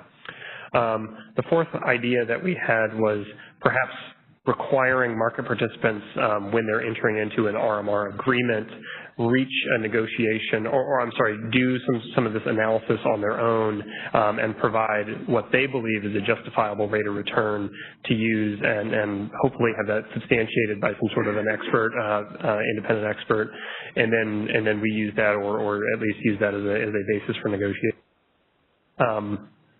Number 5 is to use a blended rate of return from potentially use a blended rate of return from recent transmission projects. This may be something we'd be able to specify in the tariff, maybe something we visit on an annual or maybe once every 3-year basis, something like that. Or we could potentially look at publicly available utilities rates of return for any particular year and use a blended rate of that as specified by a formula. Perhaps it's just an average of the 3 investor-owned utilities here in California. But that is one potential idea. And perhaps you may need to think about, as we mentioned, utilities get their full costs covered. Maybe there's a risk adder that you need to apply on top of that. So maybe that's something 2% or 3%. I'm not sure. Finally, option number 6 we've thought about here is sort of determine an in-house methodology for doing this actual calculation. So maybe it's taking some of the FERC best practices to create these zones of reasonableness, and then coming up with a methodology to actually pick a number within that zone, and use that as a rate that's, again, could be determined on a individual RMR basis, or it could be determined on an annual basis, or a every periodic 3-year basis, something like that, or as needed. A lot of these ideas have some pros and cons. Obviously, some of them are a lot easier than others, but we certainly would like your input on these. So, assuming that the payments for depreciated book value are in excess of going forward costs, from an economics point of view, efficiency, it doesn't really matter. They're going to be there. It's just how much money is transferred from ratepayers to the asset owner. So similar to the discussion we had before. So from an efficiency point of view, I don't know if it makes much of a difference which rate we use, and it's probably just better to have something that's transparent and not unreasonable. If it's really a substitute for a transmission asset, maybe something like 5 would be better, but this is not my area of expertise, but it seems to me it doesn't make much of a difference, efficiency-wise. It really can make a difference to the consumer. Yeah, I mean, as I understand the whole theory of rate of return regulation, the original idea was you needed to attract capital in order to get investment in the infrastructure that you need the natural monopoly service to be providing. This is a bit of an odd case in the sense that the capital's already there. And so it's, yeah, I more or less had the same reaction Ben did. If you did come up with something other than number 4, what do you expect the process at FERC to be? Like, let's say individual RMR unit doesn't like whatever number you came up with, wouldn't it sort of basically be case-by-case litigated at FERC anyways? Or would you anticipate you could get FERC approval for sort of some formula that would just be applied? And that's a good point. I mean, a lot of these things, are the RMR contracts as a whole are heavily negotiated. And one of the nice things about having the 12.25% rate of return in place is that, it's one sort of point that really doesn't need to be negotiated. You don't have to go in and have an argument about that. So I think there is something to be said for keeping this relatively simple. But then again, maybe it should fluctuate over time as well with conditions. Mark, you may have something to add there. Well, I think you're let me just rephrase what you said, Gabe. I think you're right, spot on. I think the important point is that this rate of return, this number currently, is in the pro forma RMR agreement, which has gone to FERC and been found to be just and reasonable. So if the parties use when they execute, when they bring an agreement to FERC, an RMR agreement, and it hasn't varied from the pro forma, there's not a burden of proof to prove that it's just and reasonable. Now, a party could come in, a generating owner, and say it's not 12.25, in this case it's something else. Then they have the burden of proving that this other number is just and reasonable. And they might do that through this process that we've outlined, where the FERC has these zones of reasonableness that can be calculated, and then show that. So it's Mark Smith with Calpine. Let me try to address 2 issues. One, whether a rate of return on historic capital is appropriate, which is the first question. Secondly, whether this is the right number. I'll address the second first. 12.25 is a pre-tax number. If you look at an after-tax, assuming a 20% and a 10% state and federal tax rate, you're in the 8 to 9 after-tax rate weighted average, which is exactly within the zone of reasonableness that Gabe was talking about. So this may be much ado about nothing in terms of that issue.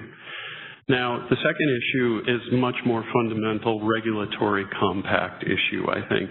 Does a resource who is needed for reliability and otherwise could be retiring, or withdrawing from the market, deserve a reasonable opportunity to recover of and on their historic capital. I think cases in regulatory economics would suggest, yes, that is a requirement of regulation, that the Hope decision and others require the opportunity to recover historic costs as well as going forward costs. And so I think the answer to that is obvious, that if an RMR contract is needed, that there should be an opportunity to recover on those historic costs. And I think we might agree with that because we've seen from our original RMR filings that FERC obviously was supportive of that, which was quite a while ago. We've seen support for those kinds of agreements in the RMRs from MISO and then New England as well. So I think that's where we stand on the second point. Yeah, I think what's odd about this case, or the situation in general as a sort of regulatory rate making, has been the prospect of a unit sort of bopping back and forth between, say, RMR status during dry years and then back on market revenues during lucrative years. And I think that's where some of the frustration that we heard from Michelle was coming from. And yeah, I mean, I don't know. I wonder if the answer there is a longer-term sort of framework or something that, that's basically the same spirit of trying to curtail the market revenues during the year that you're on an RMR contract. Whether I can see I'm making some people nervous even floating the idea, but I'm just sort of making that observation that we sort of take care of that idea on an annual basis, but there's nothing really special about 1 year from that perspective. Again, it's Mark. I think I would completely agree. There's nothing inherently obvious for a 1-year commitment. There's many factors that suggest a multi-year commitment in terms of reliability could eliminate many of these issues. Not only the supply swings and cost swings that you mentioned, but also addressing issues like ongoing investment, most particularly significant major maintenance investments that might not be included in one's estimate of what the going forward cost would be.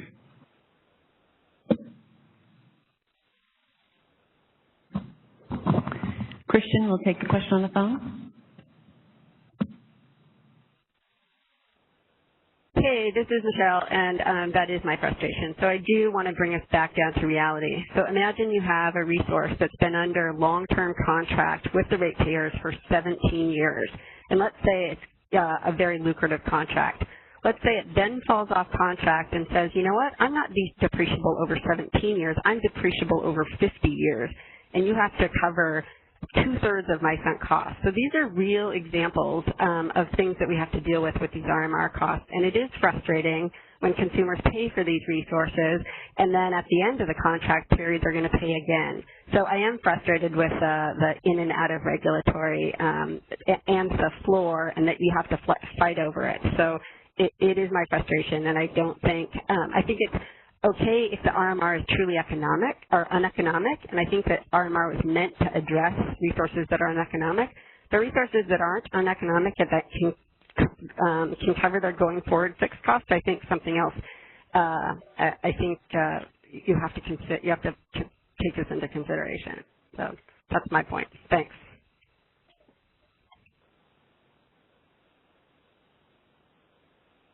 Okay.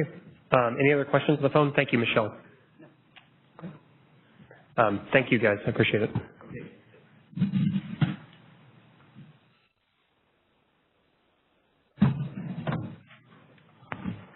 So our last option, last item for this late Friday afternoon. Yeah, that's right. We have to listen to Carl. No, Carl Musen is going to be talking about storage as a transmission asset, and so this is a very interesting economic question in that demand response, storage, generation resources, transmission, all to some degree are somewhat substitutable for each other. And so in theory, you would love to have a process that optimizes all these together on a level playing field.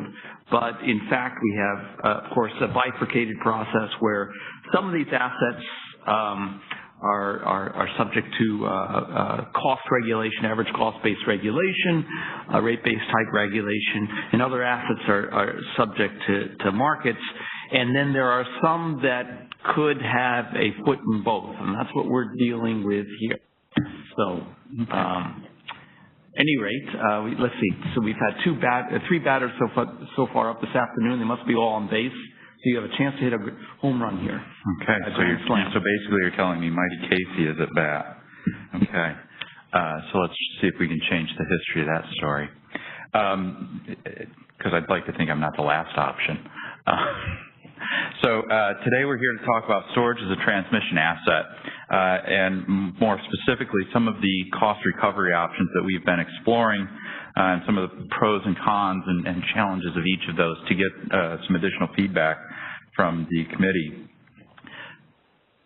So we want to, before we kind of dig deeper into these specific items, since this is somewhat of a unique topic, provide a little bit of background to exactly what the scope is and what it isn't. So when we're talking about some of the elements that we are considering or some of the topics we're considering, we have kind of a balance of, or we're reading from the same page. So really it is, if storage is selected for cost-based service as a cost-based transmission service. So really what we're talking about are projects that are selected through the transmission planning process, identified as a preferred solution in phase 2 of the transmission planning process, and then even further resources that ultimately are picked, or project sponsors that are providing the preferred resource through the phase 3 of the transmission planning process for regional projects, which is 200 kV interconnection points and above. For local projects, those are assigned to the incumbent PTO.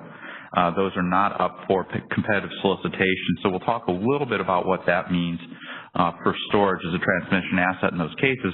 It does not preclude the possibility that occurs. In fact, we recently did, for the first time back in March, select 2 storage assets to act as, or 2 storage resources to act as transmission assets. So we're specifically trying to keep the initiative broad, which is to say we're not limiting the scope to reliability-based transmission services. We are also trying to explore the prospect of economic and policy-based projects where storage could act as the preferred solution in those instances as well. And we are indifferent to transmission that is interconnected, storage that is interconnected the transmission system or the distribution network. There are, however, lines of sight, so to speak, that we need to have for resources connected to the distribution level, so that when we have that transmission asset, we're guaranteed that we have full visibility to it and able to control it when the time arises. We are, however, trying to make sure that certain things are clearly identified as beyond the scope of this initiative. Many of these have been asked for by stakeholders.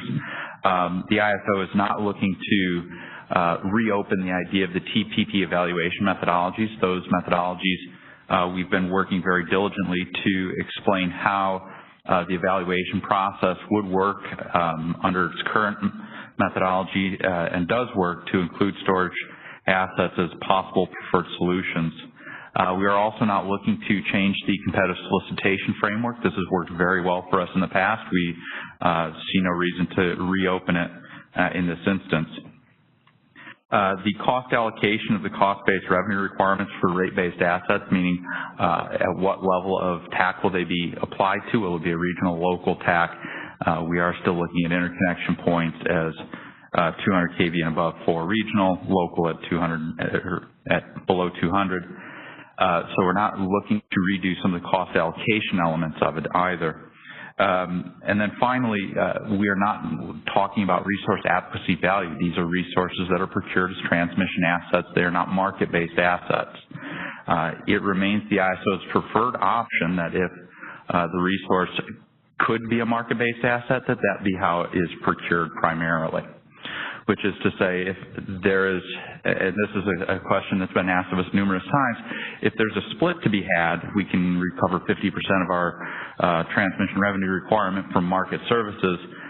Is that appropriately funded through a TAC-based rate recovery, or should that be procured under a market resource RA type, local RA type capacity contract and actively participating in the market? To your point, Ben, that you made a moment ago, there is a certain amount of substitutability between these resources.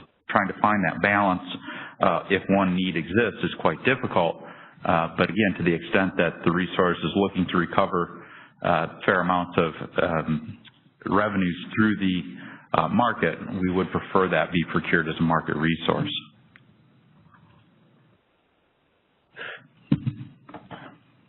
So I think one of the natural questions is why storage? Why not everything? And I think this goes back to two pieces of information released from FERC. The first being, not from FERC, I'm sorry, two pieces of information. The first being EPAC 05, which started to outline the idea of advanced transmission technologies, including storage as one of them. And then storage was further highlighted in a recent policy statement by FERC about the idea of having it provide transmission services as well as be able to receive some market revenues to help offset some of their transmission costs. However, there are very specific... So, Carl, let me just ask to give you a chance to clarify. So mitigate thermal overloads, how would a generation asset that provides counterflow not be doing exactly the same thing? So I'm wondering, am I missing a nuance there? I think the nuance is specifically that in EPAC 05, the idea of a generator being able to be an advanced transmission technology that would be eligible to provide such services was foreclosed. Which is not to say it can't do it. It's simply to say that FERC had, or the EPAC 05 had foreclosed generation as a possibility to provide that. Or thermal generation, I should clarify. Advanced transmission technologies, yes. Thermal, more conventional technologies were not listed in the litany of other options before them. So, again, from the ISO, what we're trying to identify is to provide a transmission service, meet an ISO-determined need under the tariff, and as I mentioned earlier, the reliability, economic, or policy-based need. Be the more efficient or cost-effective solution. Again, this is simply another way of saying this is the preferred solution to resolving the ISO's transmission, the ISO's identified need. That's just kind of the tariff-based language that we use to clarify that. In order to be a transmission product, it must increase the capacity, efficiency, or reliability of an existing or new transmission facility. The idea that it could not simply be a substitution to, in terms of economic benefits, to provide additional capacity in the energy space to drive down prices simply because there's more supply. That's not defined as an economic benefit in terms of the transmission facility. And then again, be subject to competitive solicitation if it's a regional transmission facility. Again, the local transmission facilities are not subject to competitive solicitation. So we are looking for MSC input on the three cost recovery options for really primarily the regional projects that we're currently exploring. The first one is the full cost of service, and some of these are going to sound a little bit familiar given the presentation that just happened. So there was a basis there for that, but we have tried to expand on that as well. But again, a full cost of service based cost recovery with complete energy market crediting to the ratepayers. Partial cost of service based cost recovery with the idea that the project sponsor would be able to retain the energy market revenue. So again, willing to take on some level of risk in that they would not be seeking their full transmission revenue requirement, that they would be looking to make that up through markets. And then finally, a full cost of service recovery with a market revenue sharing between the resource owner and the ratepayer. So in going through these, each of them have some pros and cons. One of the items that we'll be looking to get some feedback on, it's not explicitly written into the slides, but I want to put it out there right now up front, is one of the challenges we have currently in the tariff is if there is only one qualified project sponsor for a regional project, it is automatically assigned to them, in which case we'll be looking to get some feedback from the committee members on, is there any additional actions or limitations that should be considered in that instance, or in instances where there's maybe one or two project sponsors that come forward. I'll give you an example when we get to a bit more of a discussion of option 2. And again, we're looking at local projects that use the full cost of service options of either 1 or 3, and again, some discussions of limitations of 3 may be necessary as well.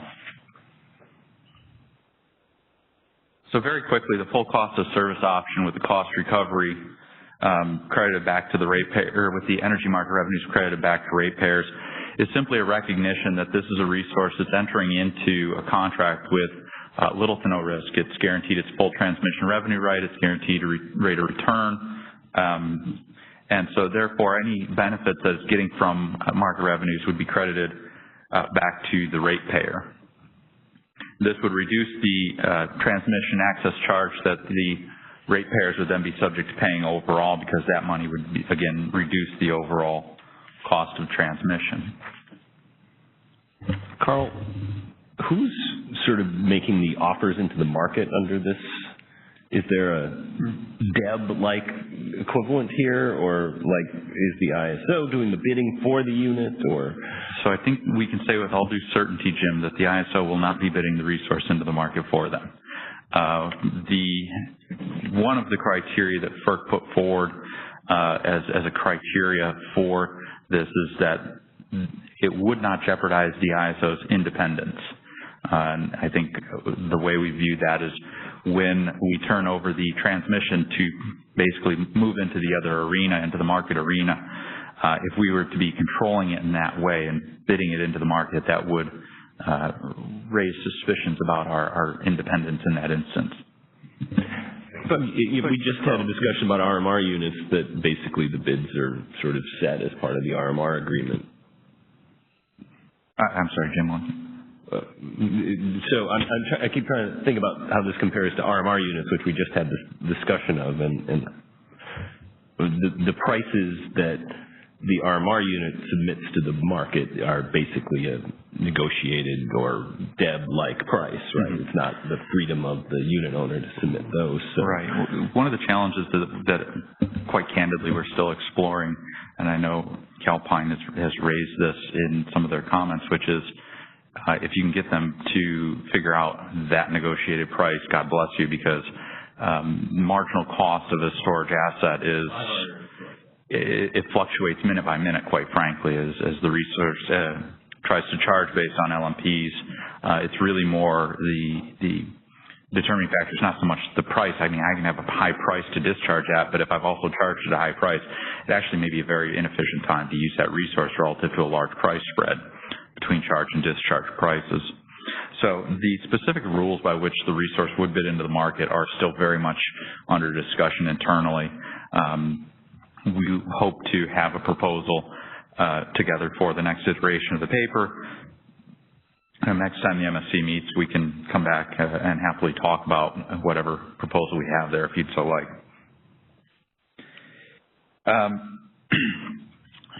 So let's take a step back to the idea of the pros and cons of this option 1. The pro, obviously, is that any market revenues are immediately credited back to the ratepayers. The con is that since they are immediately credited back to the ratepayers, there is zero incentive for the project sponsor to actually take the opportunity to bid into the market. We've explored the idea of trying to apply specific must-offer obligations to these storage resources, but again, given some of the challenges that we've had in trying to figure out specific bidding behaviors and what incentives are correct, trying to manufacture that must-offer obligation in a way that was efficient and effective was not immediately clear how we would do that. So the way we simply looked at it was as a starting point, the ISO would look at that project and assume zero market participation when assessing the bids into the phase 3 of the transmission planning process. If they did so to the benefit of the ratepayers, more power to them. But again, we couldn't reasonably predict and reduce costs when there was no incentive there to. Option 2 is a partial cost of service with no energy marketing crediting back to the ratepayer. So this is an opportunity for the project sponsor to simply say, I'll bid in less than it's actually going to cost me as long as you let me keep the energy market revenues. And the benefit of this is, again, there's the potential for greater competition and driving down the overall project costs that the ratepayers are subject to. However, it does lend itself to challenges in the long term with respect to efficient resource use. The more you are expecting to try and get out of the market, the harder you're going to work into the market, the more you may degrade the resource through the market and not as a transmission asset. And if you're unable to maintain financial viability in that case, ultimately the ratepayers are going to bear the risk anyhow. And so there are some challenges with that. Having said that, if the resource is able to work efficiently into the market, they do have the potential to earn revenues beyond what their transmission revenue requirement would have otherwise been. One of the things that through the stakeholder initiative we had heard time and time again from our stakeholders was we need to know when we can participate in the market if we're going to utilize this type of bidding product. And the ISO has worked diligently to try and identify how predictably and for what durations we can provide that level of predictability. Our hopes were that we could at least at some level provide some certainty over a season. You know, you'll always have winter, have fun type certainty. But what we've started to look at is that the long-term certainty and predictability of when transmission needs change or when we could release a resource predictably over a 10 or 20-year horizon even just doesn't exist. So the idea that there's unpredictable changes in market participation and so trying to identify and derive what their market revenues would be becomes quite challenging because the ISO in previous iterations was hoping we would do this. We're no longer able to commit to being able to provide that type of probabilistic availability opportunities for participating in the market. Setting aside the market bids for a second, the ISO is going to use these assets to relieve transmission constraints. That's their sort of primary purpose, right? And in the process of doing that, well, just to take a step back, Jim. Actually, I think their primary purpose is going to be available for contingencies. Contingencies, okay. So not necessarily transmission congestion. Okay. Economic projects will have that benefit, but again, it's substituting or adding more supply into a local area is not the same as relieving the transmission. Okay, sure. Okay. Point taken. I guess what I'm just trying to get my head around. So in the process of doing whatever it is they're supposed to be doing that's good for the grid, they're charging and releasing some of the time. Yes. And is that generally going to be money making or money losing, or is there any sense about that sort of stuff? And those are orders that would come from the ISO. Those are orders that would come from the ISO. I'd have to, I don't actually recall the specifics of whether or not, how that payment structure would work for actually providing for a contingency when you actually, so right now we have resources that are there, it's what we call the fire extinguishers, which is to say, just stay charged. And then if we dispatch them, would they be receiving the energy market revenue for that? I'm looking to the back of the room. I don't. We haven't decided. Yeah. I would think it'd be kind of sort of like a slow motion AGC sort of situation where there's a mileage aspect. Okay. Well, I was going to ask what you're going to do with that revenue, but I guess you're not even sure. Well, any revenues would be would that be considered under any of these options? I guess my question is, let's say you're making some money, does that go to offset the cost recovery or? Yes. Okay. Yeah. So in addition to the idea that we couldn't provide the seasonal certainty that we had originally anticipated, we do know that there are expectations that as, distributed energy resources, particularly behind the meter solar, come online, that can have the benefit of freeing up some transmission capacity and providing additional opportunities.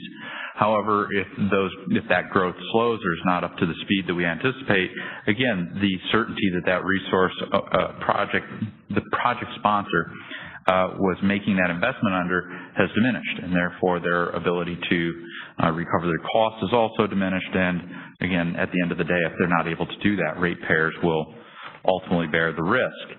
I mentioned earlier there were challenges that we were trying to figure out how to address with the idea of if we have a single project sponsor, let's say in this scenario, and they elect to bid in, I'll take a transmission revenue requirement of 99.999999% of my total cost, and hey, I get to keep market revenues on top of that.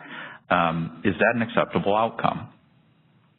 Or is there a need to impose limitations that, absent 3 or more competitive offers, then we would limit the options to, option 2 may not be an option. You couldn't do that.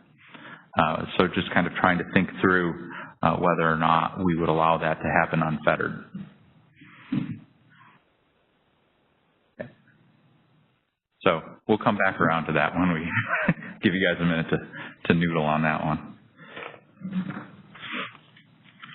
So the final option we've been contemplating is actually an option that has been provided to us by stakeholders through our last working group process and the last stakeholder meeting before that, where it basically amounts to a revenue sharing where to incentivize participation in the market and efficient participation into the market, the resource owner, when they are permitted to enter into the market, would get to keep some portion of the revenue that they receive from that, with the idea being that the ISO is going to buy the energy. The energy is going to get procured.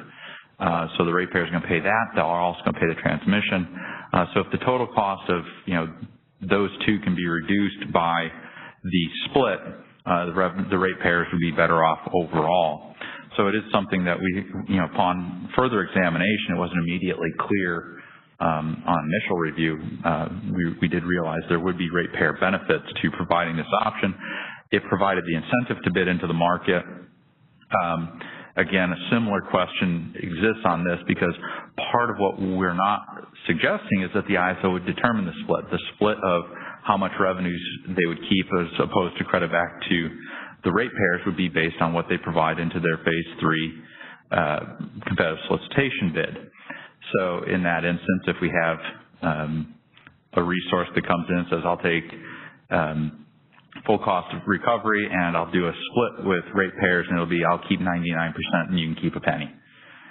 Is that acceptable if there's only that single provider? Again, if there's competition, then you expect that to be driven down to a much more reasonable / marginal cost basis so that the overall outcome is competitive. Let's see if I understand. So you might have a situation, you have 2 bidders, and one bids a lower amount for the investment, but wants a higher fraction of the energy market revenues. And the other one is the reverse. Mm-hmm. The only way you can then evaluate that is the ISO itself making an estimate of what those energy market revenues might be. And it sure would be nice if you didn't have to. We'd rather not have to do that. Yeah, but again, at some point in time, not either. But at some point in time, if that's, I think when you're contemplating this, that's inevitably going to be part of the assessment. However, if when looking at those, the market revenues are a material factor in determining that relative to, let's say, a traditional wire solution, and we say, well, on a case-by-case basis, we say that, well, it doesn't take much energy market revenues to shift the balance. We could put forward as the preferred solution that be procured as a market asset as opposed to a transmission asset. Okay. We've worked with the PUC to make such proposals. For example, the Oakland I'm trying to remember, the Oakland, energy, whatever it is. Yeah, the energy group, is some storage, some energy efficiency, some demand response, all of which, the storage came through intact, but the other resources would go through CPUC procurement. Okay. So if it was just storage being procured and everything, all the storage units were the same size and same technology, and you said ahead of time, you get to keep 20%, we keep 80%, then you wouldn't have to estimate energy revenues. But as soon as you get into comparing storage with transmission and other things, then you're back. We have to make a guess at what the energy revenues will be. Well, at that point in time, you just have to determine the threshold, wouldn't you, Ben? At what point? Because you take 1090, I take 9010. Yeah. You're cheaper. I'm going to get these mixed up because I'm trying to do this on the fly. But the resource with the lower building costs says I'll take more. The one with the lower building costs says the higher building costs says I'll take less. You have to figure out what that threshold point is, what the market revenue. Break even. By threshold, you mean the break even. To equilibrate the two projects. And if you think that the hours and the revenues are one side versus another with some confidence, then I honestly would have to defer to our infrastructure development team that is possesses much more expertise in that evaluation process. Okay.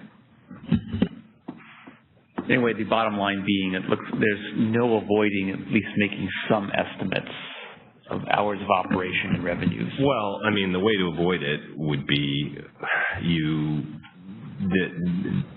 there is an option that you either get full cost recovery or you elect to get market revenues, and that's linked to some fixed cost number that you get cost recovery on, that presumably is less than what you would have bid if you were getting full cost recovery. Mm-hmm. And you just sort of, you establish a sharing ratio, say it's 50%.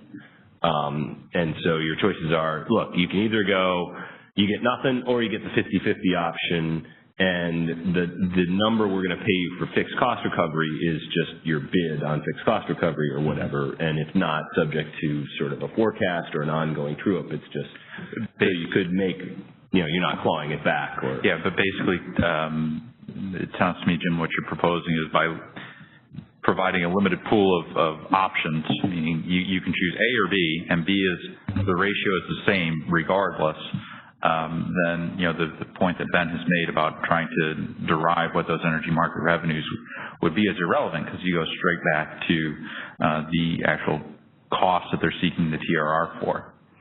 Yeah, I guess you'd have to still figure out how much of the energy market revenue the ISO, their share of the half gets that you want to count. But I think that, again, where we get pushed on that is at that point in time, what we're basically coming to or providing is, again, a certain, I think it's kind of can be interpreted as another way of providing a TRR, which is to say, if we're telling you what that split is, we're trying to tell you what we think expected energy market revenues are, and is there a guarantee that's provided with that? And our whole point is no. Mark. It's Mark Smith with Calpine. I guess I have a couple of comments. First, with respect to revenue sharing, it seems to me that if a battery owner and operator, like we will be soon, wants to participate in the market, they can be a market resource through the PUC's RA program. That's correct. I guess, and secondly, I'm a little concerned. I want to touch back on what Jim brought up earlier, which is the bidding protocols for resources that have full cost recovery. Obviously, they have absolutely no incentives to earn money in that market because they're receiving their full cost of service, and any proceeds go back to ratepayers. I'm wondering if there's a loss on those energy transactions. Would the cost of service be increased based on the losses? So I think this gets to a question about, again, the role and evaluation of just and reasonably incurred costs as far as what's a recoverable cost. No. It's setting aside the capital cost. No, I'm talking, again, so to the extent that, again, wouldn't that just be part of the FERC rate making when they go through and determine whether or not the what the revenue requirement is and whether those costs are reasonably incurred? I guess what I'm asking is, would it be the ISO's rules that would allow, quote unquote, the clawback of energy revenues to be negative, which would increase the cost of service? You know, because they don't have an incentive, so they bid in at zero and they sell at zero, and they don't really care.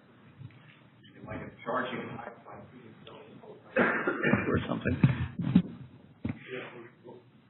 Or should there be some administrative pricing mechanisms, including a default energy bid that establishes a floor price, or maybe, you know, a not to be lower than price? Or I guess you could even just take it out of settlements altogether, and just this transmission storage asset doesn't even get paid or charged for the energy. It just sort of goes into some pool that's uplifted or downlifted with.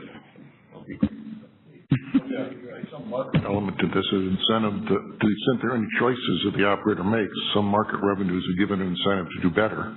I was going to say, this option up here, I think does disincentivize poor behavior in that sense. We're talking about the first option. Yeah, no, and the first option, again, has its limitations in terms of driving incentives. So again, at that point in time, what's the incentive for poor behavior either? I mean, at that point, there's just incentives to be the fire extinguisher and to kind of hang around and say, give me a call if you need me. I'm just hanging out. You can pump up your cost. But at that point,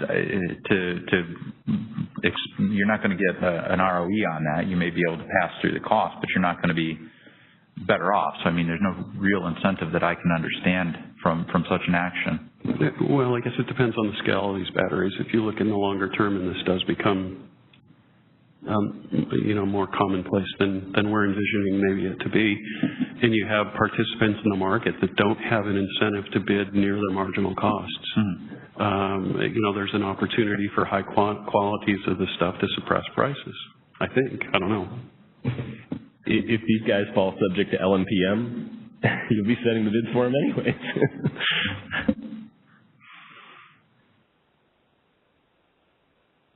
Okay.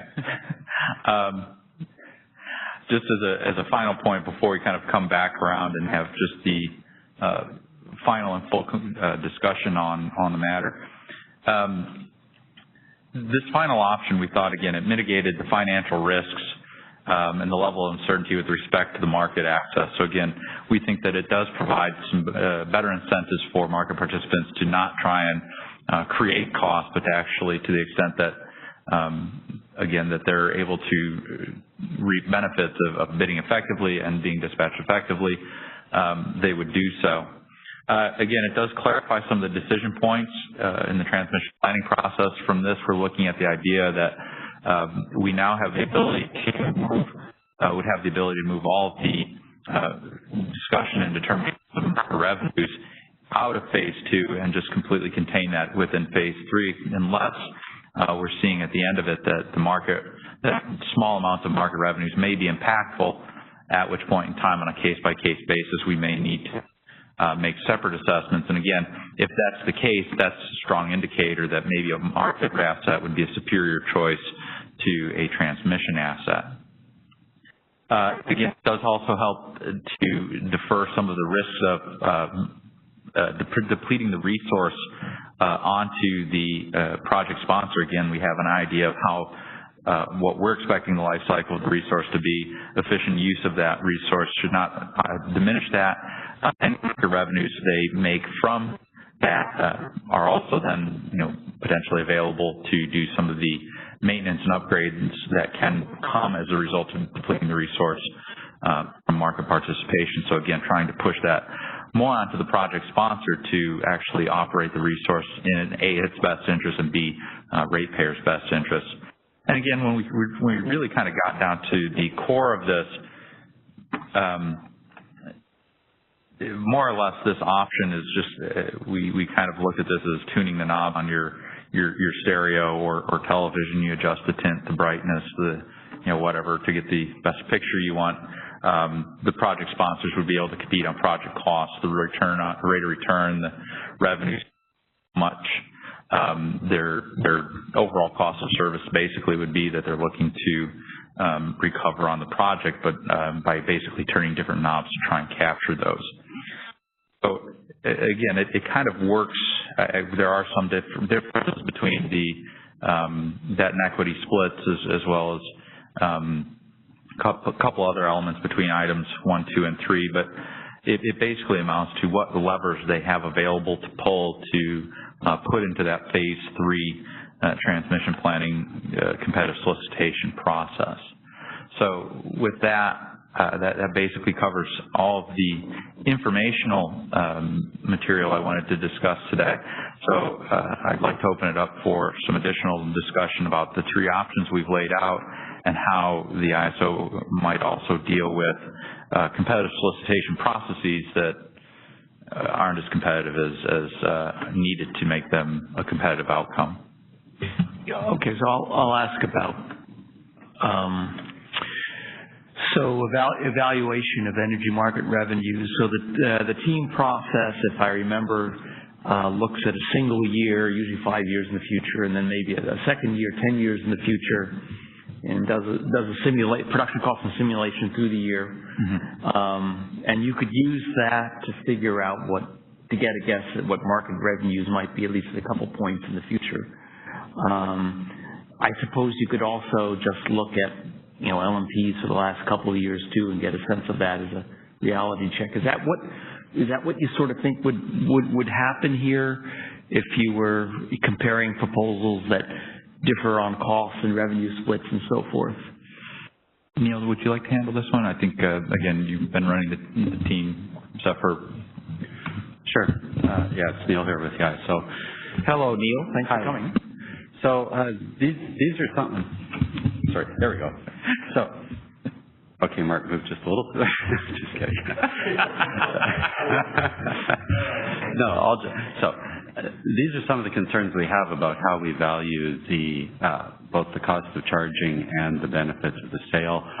Overall, our preference going into this had always been that if a resource is counting more heavily on market-based revenues for the bulk of its cost, it's more likely to proceed, or it would be better for it to proceed through the more fully competitive local capacity resource procurement framework, rather than us diving in and calling it a transmission asset and providing some revenue through as a transmission service through transmission rates. Now, so at one extreme we have that model. The other extreme is a case like the Oakland Clean Energy Initiative, where the battery was the economic choice as part of a hybrid solution, even if there was no allowance for market revenue. So assuming ratepayers were picking up the full cost, that was still the far better solution than the competing total transmission alternative. Where we're looking at some of these options in the middle, where some market revenue would help tilt the deck in favor of the battery storage, what I'm expecting is the methodology you laid out sounds reasonable, but we're also going to have to be very careful that the battery is actually augmenting the capability of the existing transmission system, as opposed to simply being a resource substitution play, which we would see being a resource question, not a transmission planning question. So once we get off of the two extremes of full market, it's a market resource, versus full all-in transmission cost, we are going to have to start applying more judgment about the use that the storage device is actually providing. And I think we're going to have to create unfortunately, we're going to have to create some lines out of what otherwise looks like some shades of gray on trying to define how far one can go before we cross the line into supporting market resources through a transmission charge. But what you've described as the high-level economic comparison would have to be part of the parameter. It's to what extent we're comfortable putting ratepayer money at risk based on the strengths of those comparisons.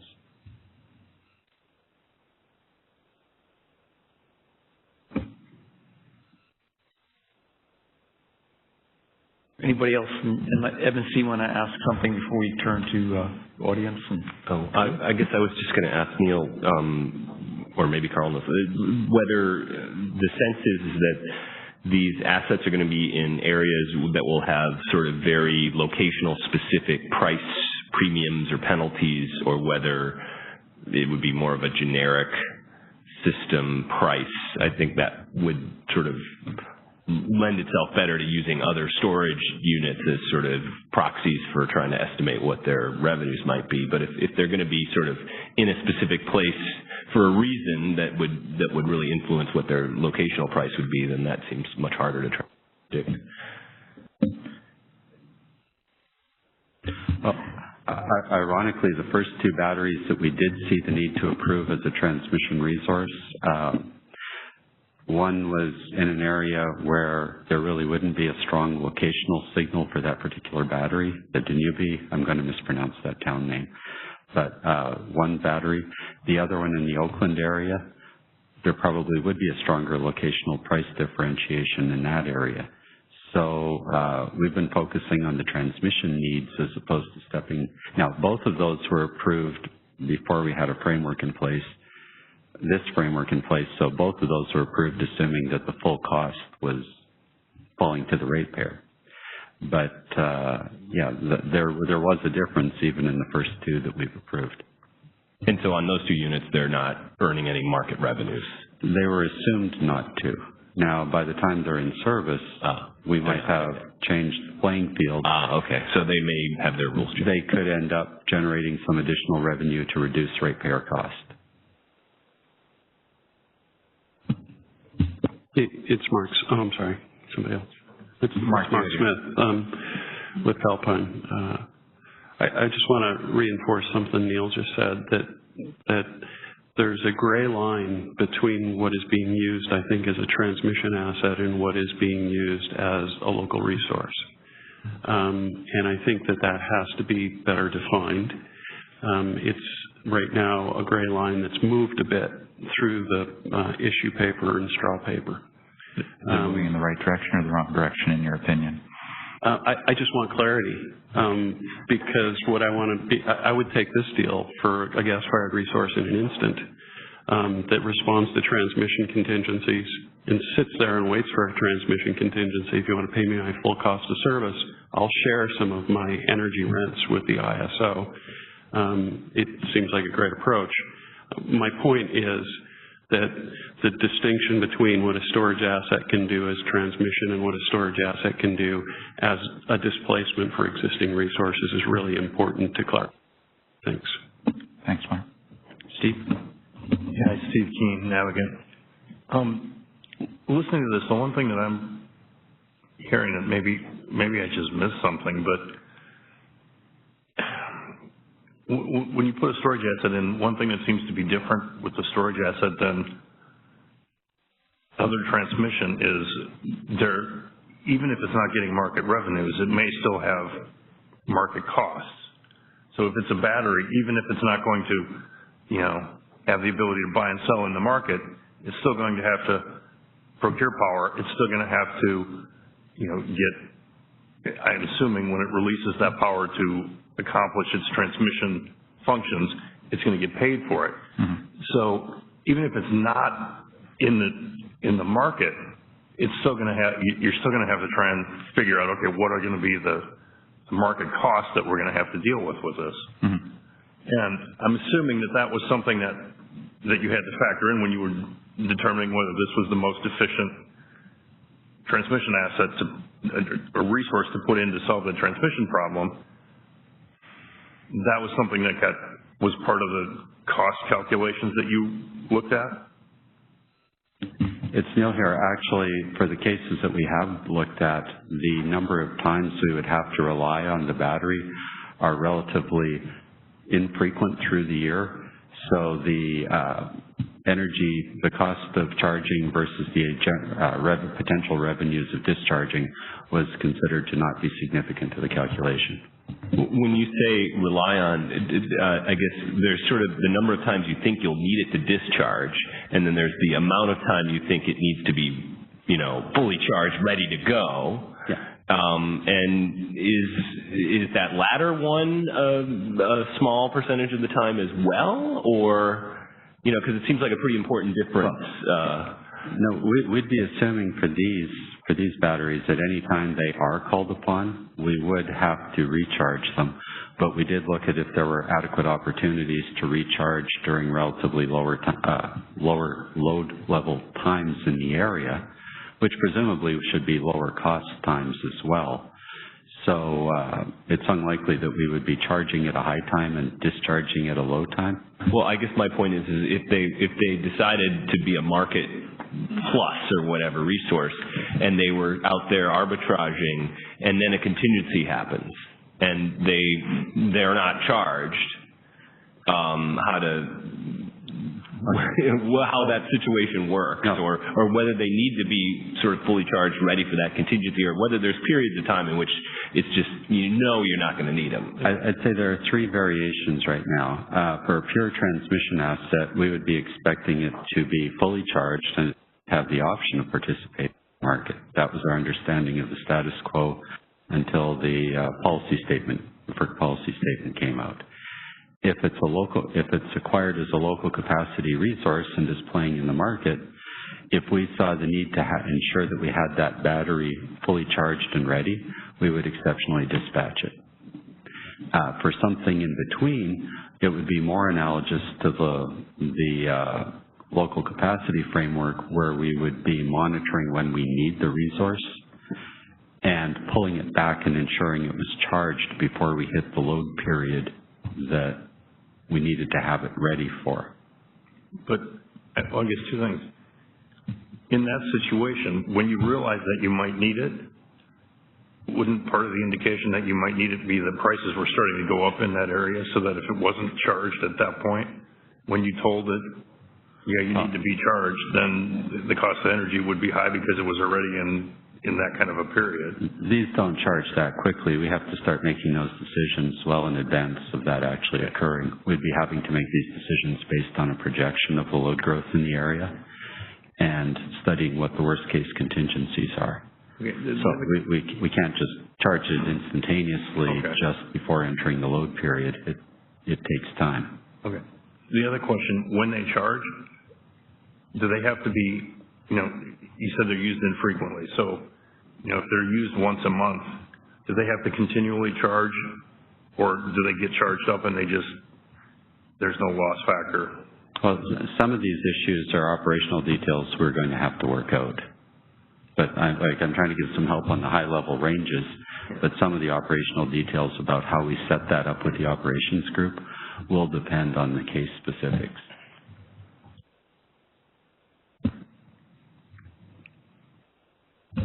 I have to say my instinct is not to mess with this and treat it as a transmission asset and not. I guess, so the trade-off seemed to be, if you got it in there as a transmission asset, you're giving up some opportunities for efficiency by not having it bid efficiently in the market, if we can trust them to do that. But boy, there's a lot of, so then the question is, how much does the transmission channel crowd out storage investment through other channels? And that would be the concern. Okay. Thanks, Jen.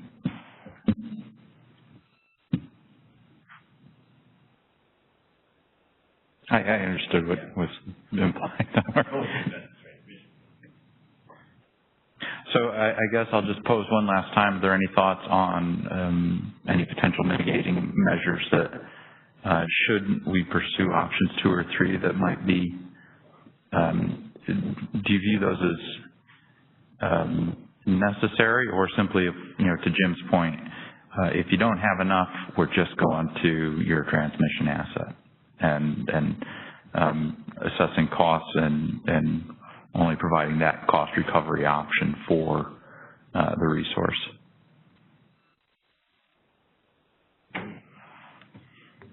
If it turns out that the contingencies that are needed to be guarded against are really only a risk, say, several hundred hours a year and somewhat predictable, then that would be very restricted to say, well, we can't we're just going to be conservative and just keep it fully charged and sitting on the wall, ready to be grabbed and sprayed.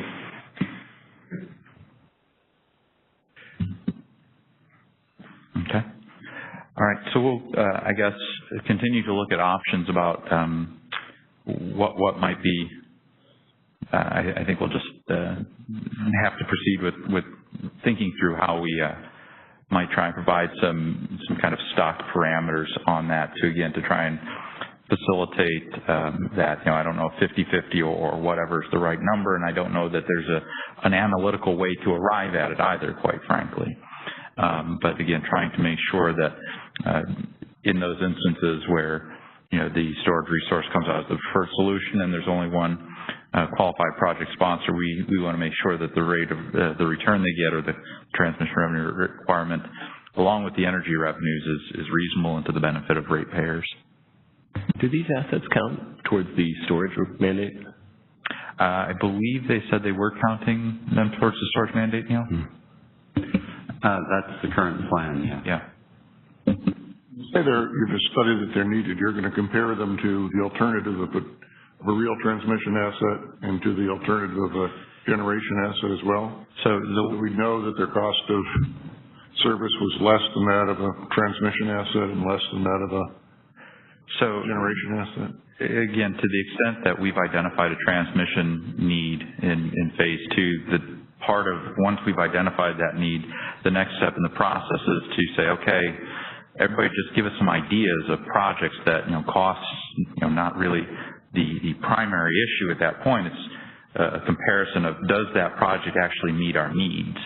Once we assess whether the project actually meets the need, costs then are part of the consideration in trying to select the preferred solution. But again, this is the transmission planning space, and so we are focused on transmission solutions as opposed to the generation solutions. So the storage solution would have to compete with transmission solutions? Yes, that's correct. And it might or might not have to compete with generation, so. Well, the generation, as I understand it, is sort of coming out of a forecast, but it's not co-optimized in any way. Mm-hmm. So it's not like an active option at that stage. It's always the tricky balance of ISO trying to think about what generation is going to be. But I don't think that the transmission plan could sort of come up with, boy, there really should be a CT there or something like that. Well, we could keep this CT in operation. Yeah, I think say a storage asset that costs more or less. If there's an existing resource, well, I think then the plan just assumes it's going to be there. I'm not sure how retirements are factored into that plan, but. I thought some of these storage assets were building there because of the retirements.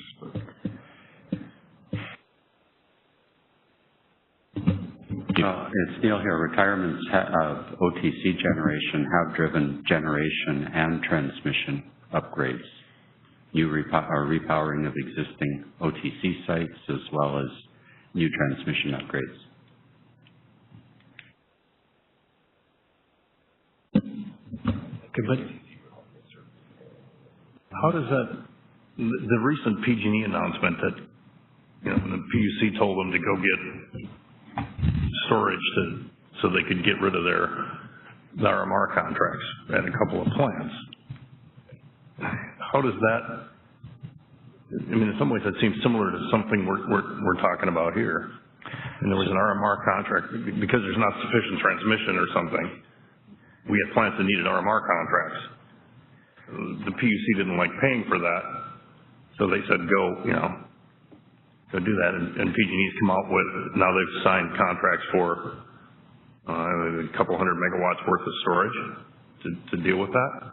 Well, presumably those RMR contracts were cheaper than building new transmission, and the storage may or may not be cheaper than the RMR contracts, but I think if team works sort of as designed they would. So I'm wondering where. So remember, this is procurement that was instructed by the CPUC, and that's where the generation/market resources procurement occurs. That happens through either storage proceedings, RPS proceedings, whatever. Right, but Jim's point, I think, is a good one. That's presumably the reason they signed the RMR contracts, and they didn't do increased. They didn't build more transmission in those areas is because the RMR contracts were deemed to be a less expensive way of doing it. Or they may not. They were faster. I think the instruction specifically from the PUC was go get us some preferred resources in that area to, I think it was offset or eliminate the need for the RMRs. I think, and I'm looking to the room to correct me if I'm wrong, but I think it was a very explicit instruction to go get preferred resources to do this. It wasn't to look at. No, I understand that, but I think the point that I'm trying to make from what Jim said was, it's when they decided to do the RMR contracts in the first place, wouldn't that have been part of the transmission? It's Neil here. I should just clarify too that if we have a local capacity resource area where generation has retired such that we need all of the remaining generation in the area, a generator in the area only has to give 90 days notice to retire. That pretty much limits our options to putting an RMR contract in place until some other option can be built, because practically no transmission is going to get built in 90 days, let alone permitted. So the RMR contracts were put in place based on very short notice of retirement as a way to forestall the retirement until some other option can be put in place. Now, all of the existing RMR contracts that we have in place today have transmission solutions moving forward to eliminate the need for those RMR contracts. Now, some of them are a few years out, some of them are closer.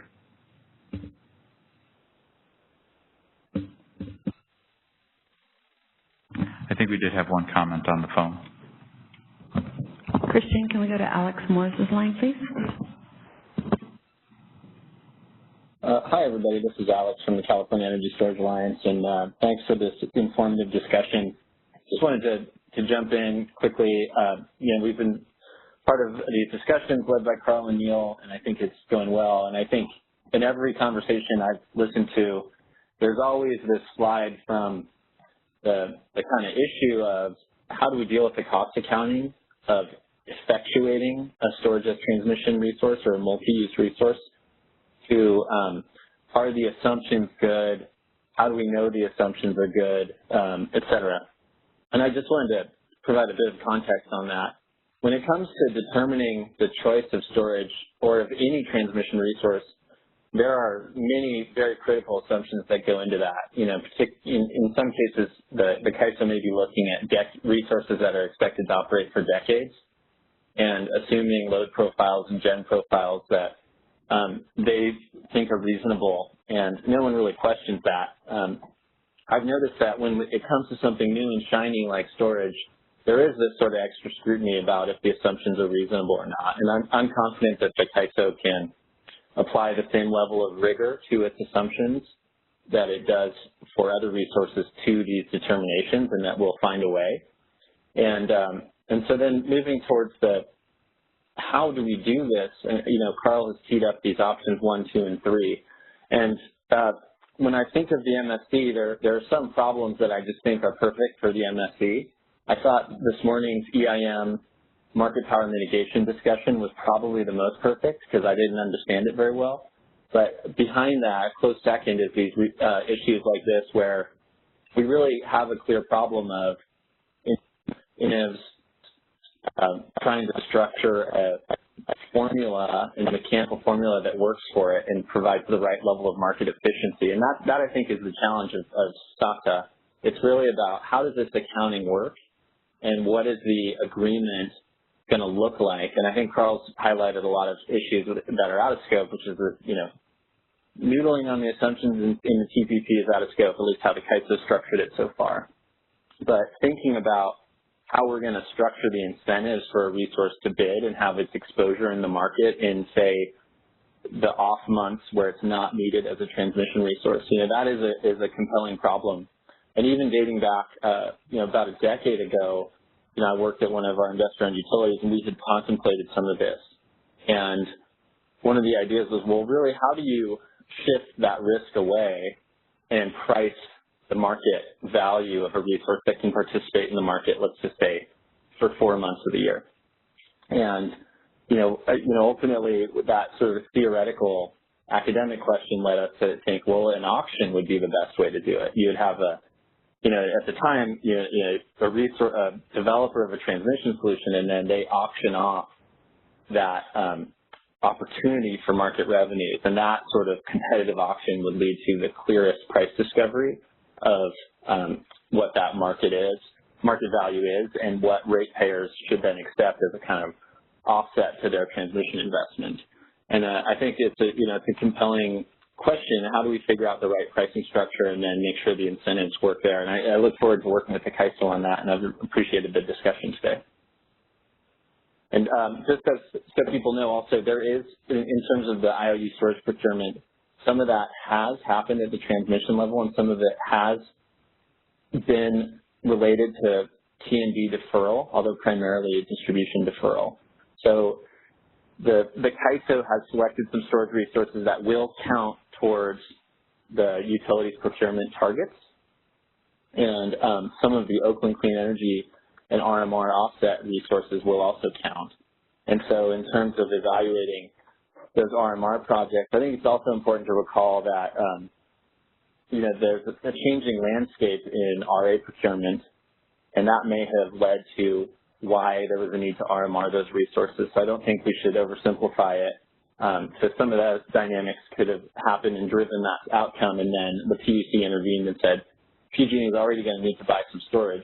Maybe you should look at storage solutions for this, solving this problem, and that will make the most sense for ratepayers. And so it turns out, PG&E has an application to move forward with, hundreds of megawatts of storage. So from our point of view, good outcome, and we're happy to see storage was able to move quickly and help address this need.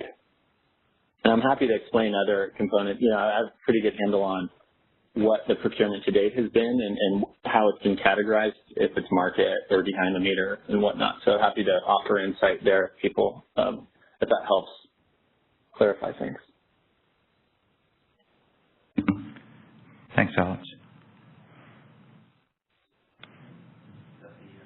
One and only. That was it. Yeah. Okay. See anybody in the room? Anybody else? I think we can conclude then.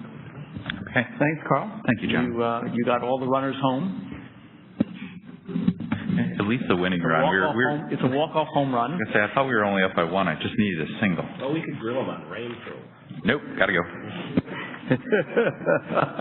Great. Okay. Well, thanks everybody. It's been a long day with 4 big agenda items. We'll be meeting next, it seems, on September 28th here in person. We have no opinions planned between now and then, but there are other things coming up shortly thereafter that you'll hear from us. So anyway, enjoy the rest of your summer. Stay cool. And operator, at this point, I think we can end the session. Thank you for joining today's call. The call is now concluded, and you may disconnect.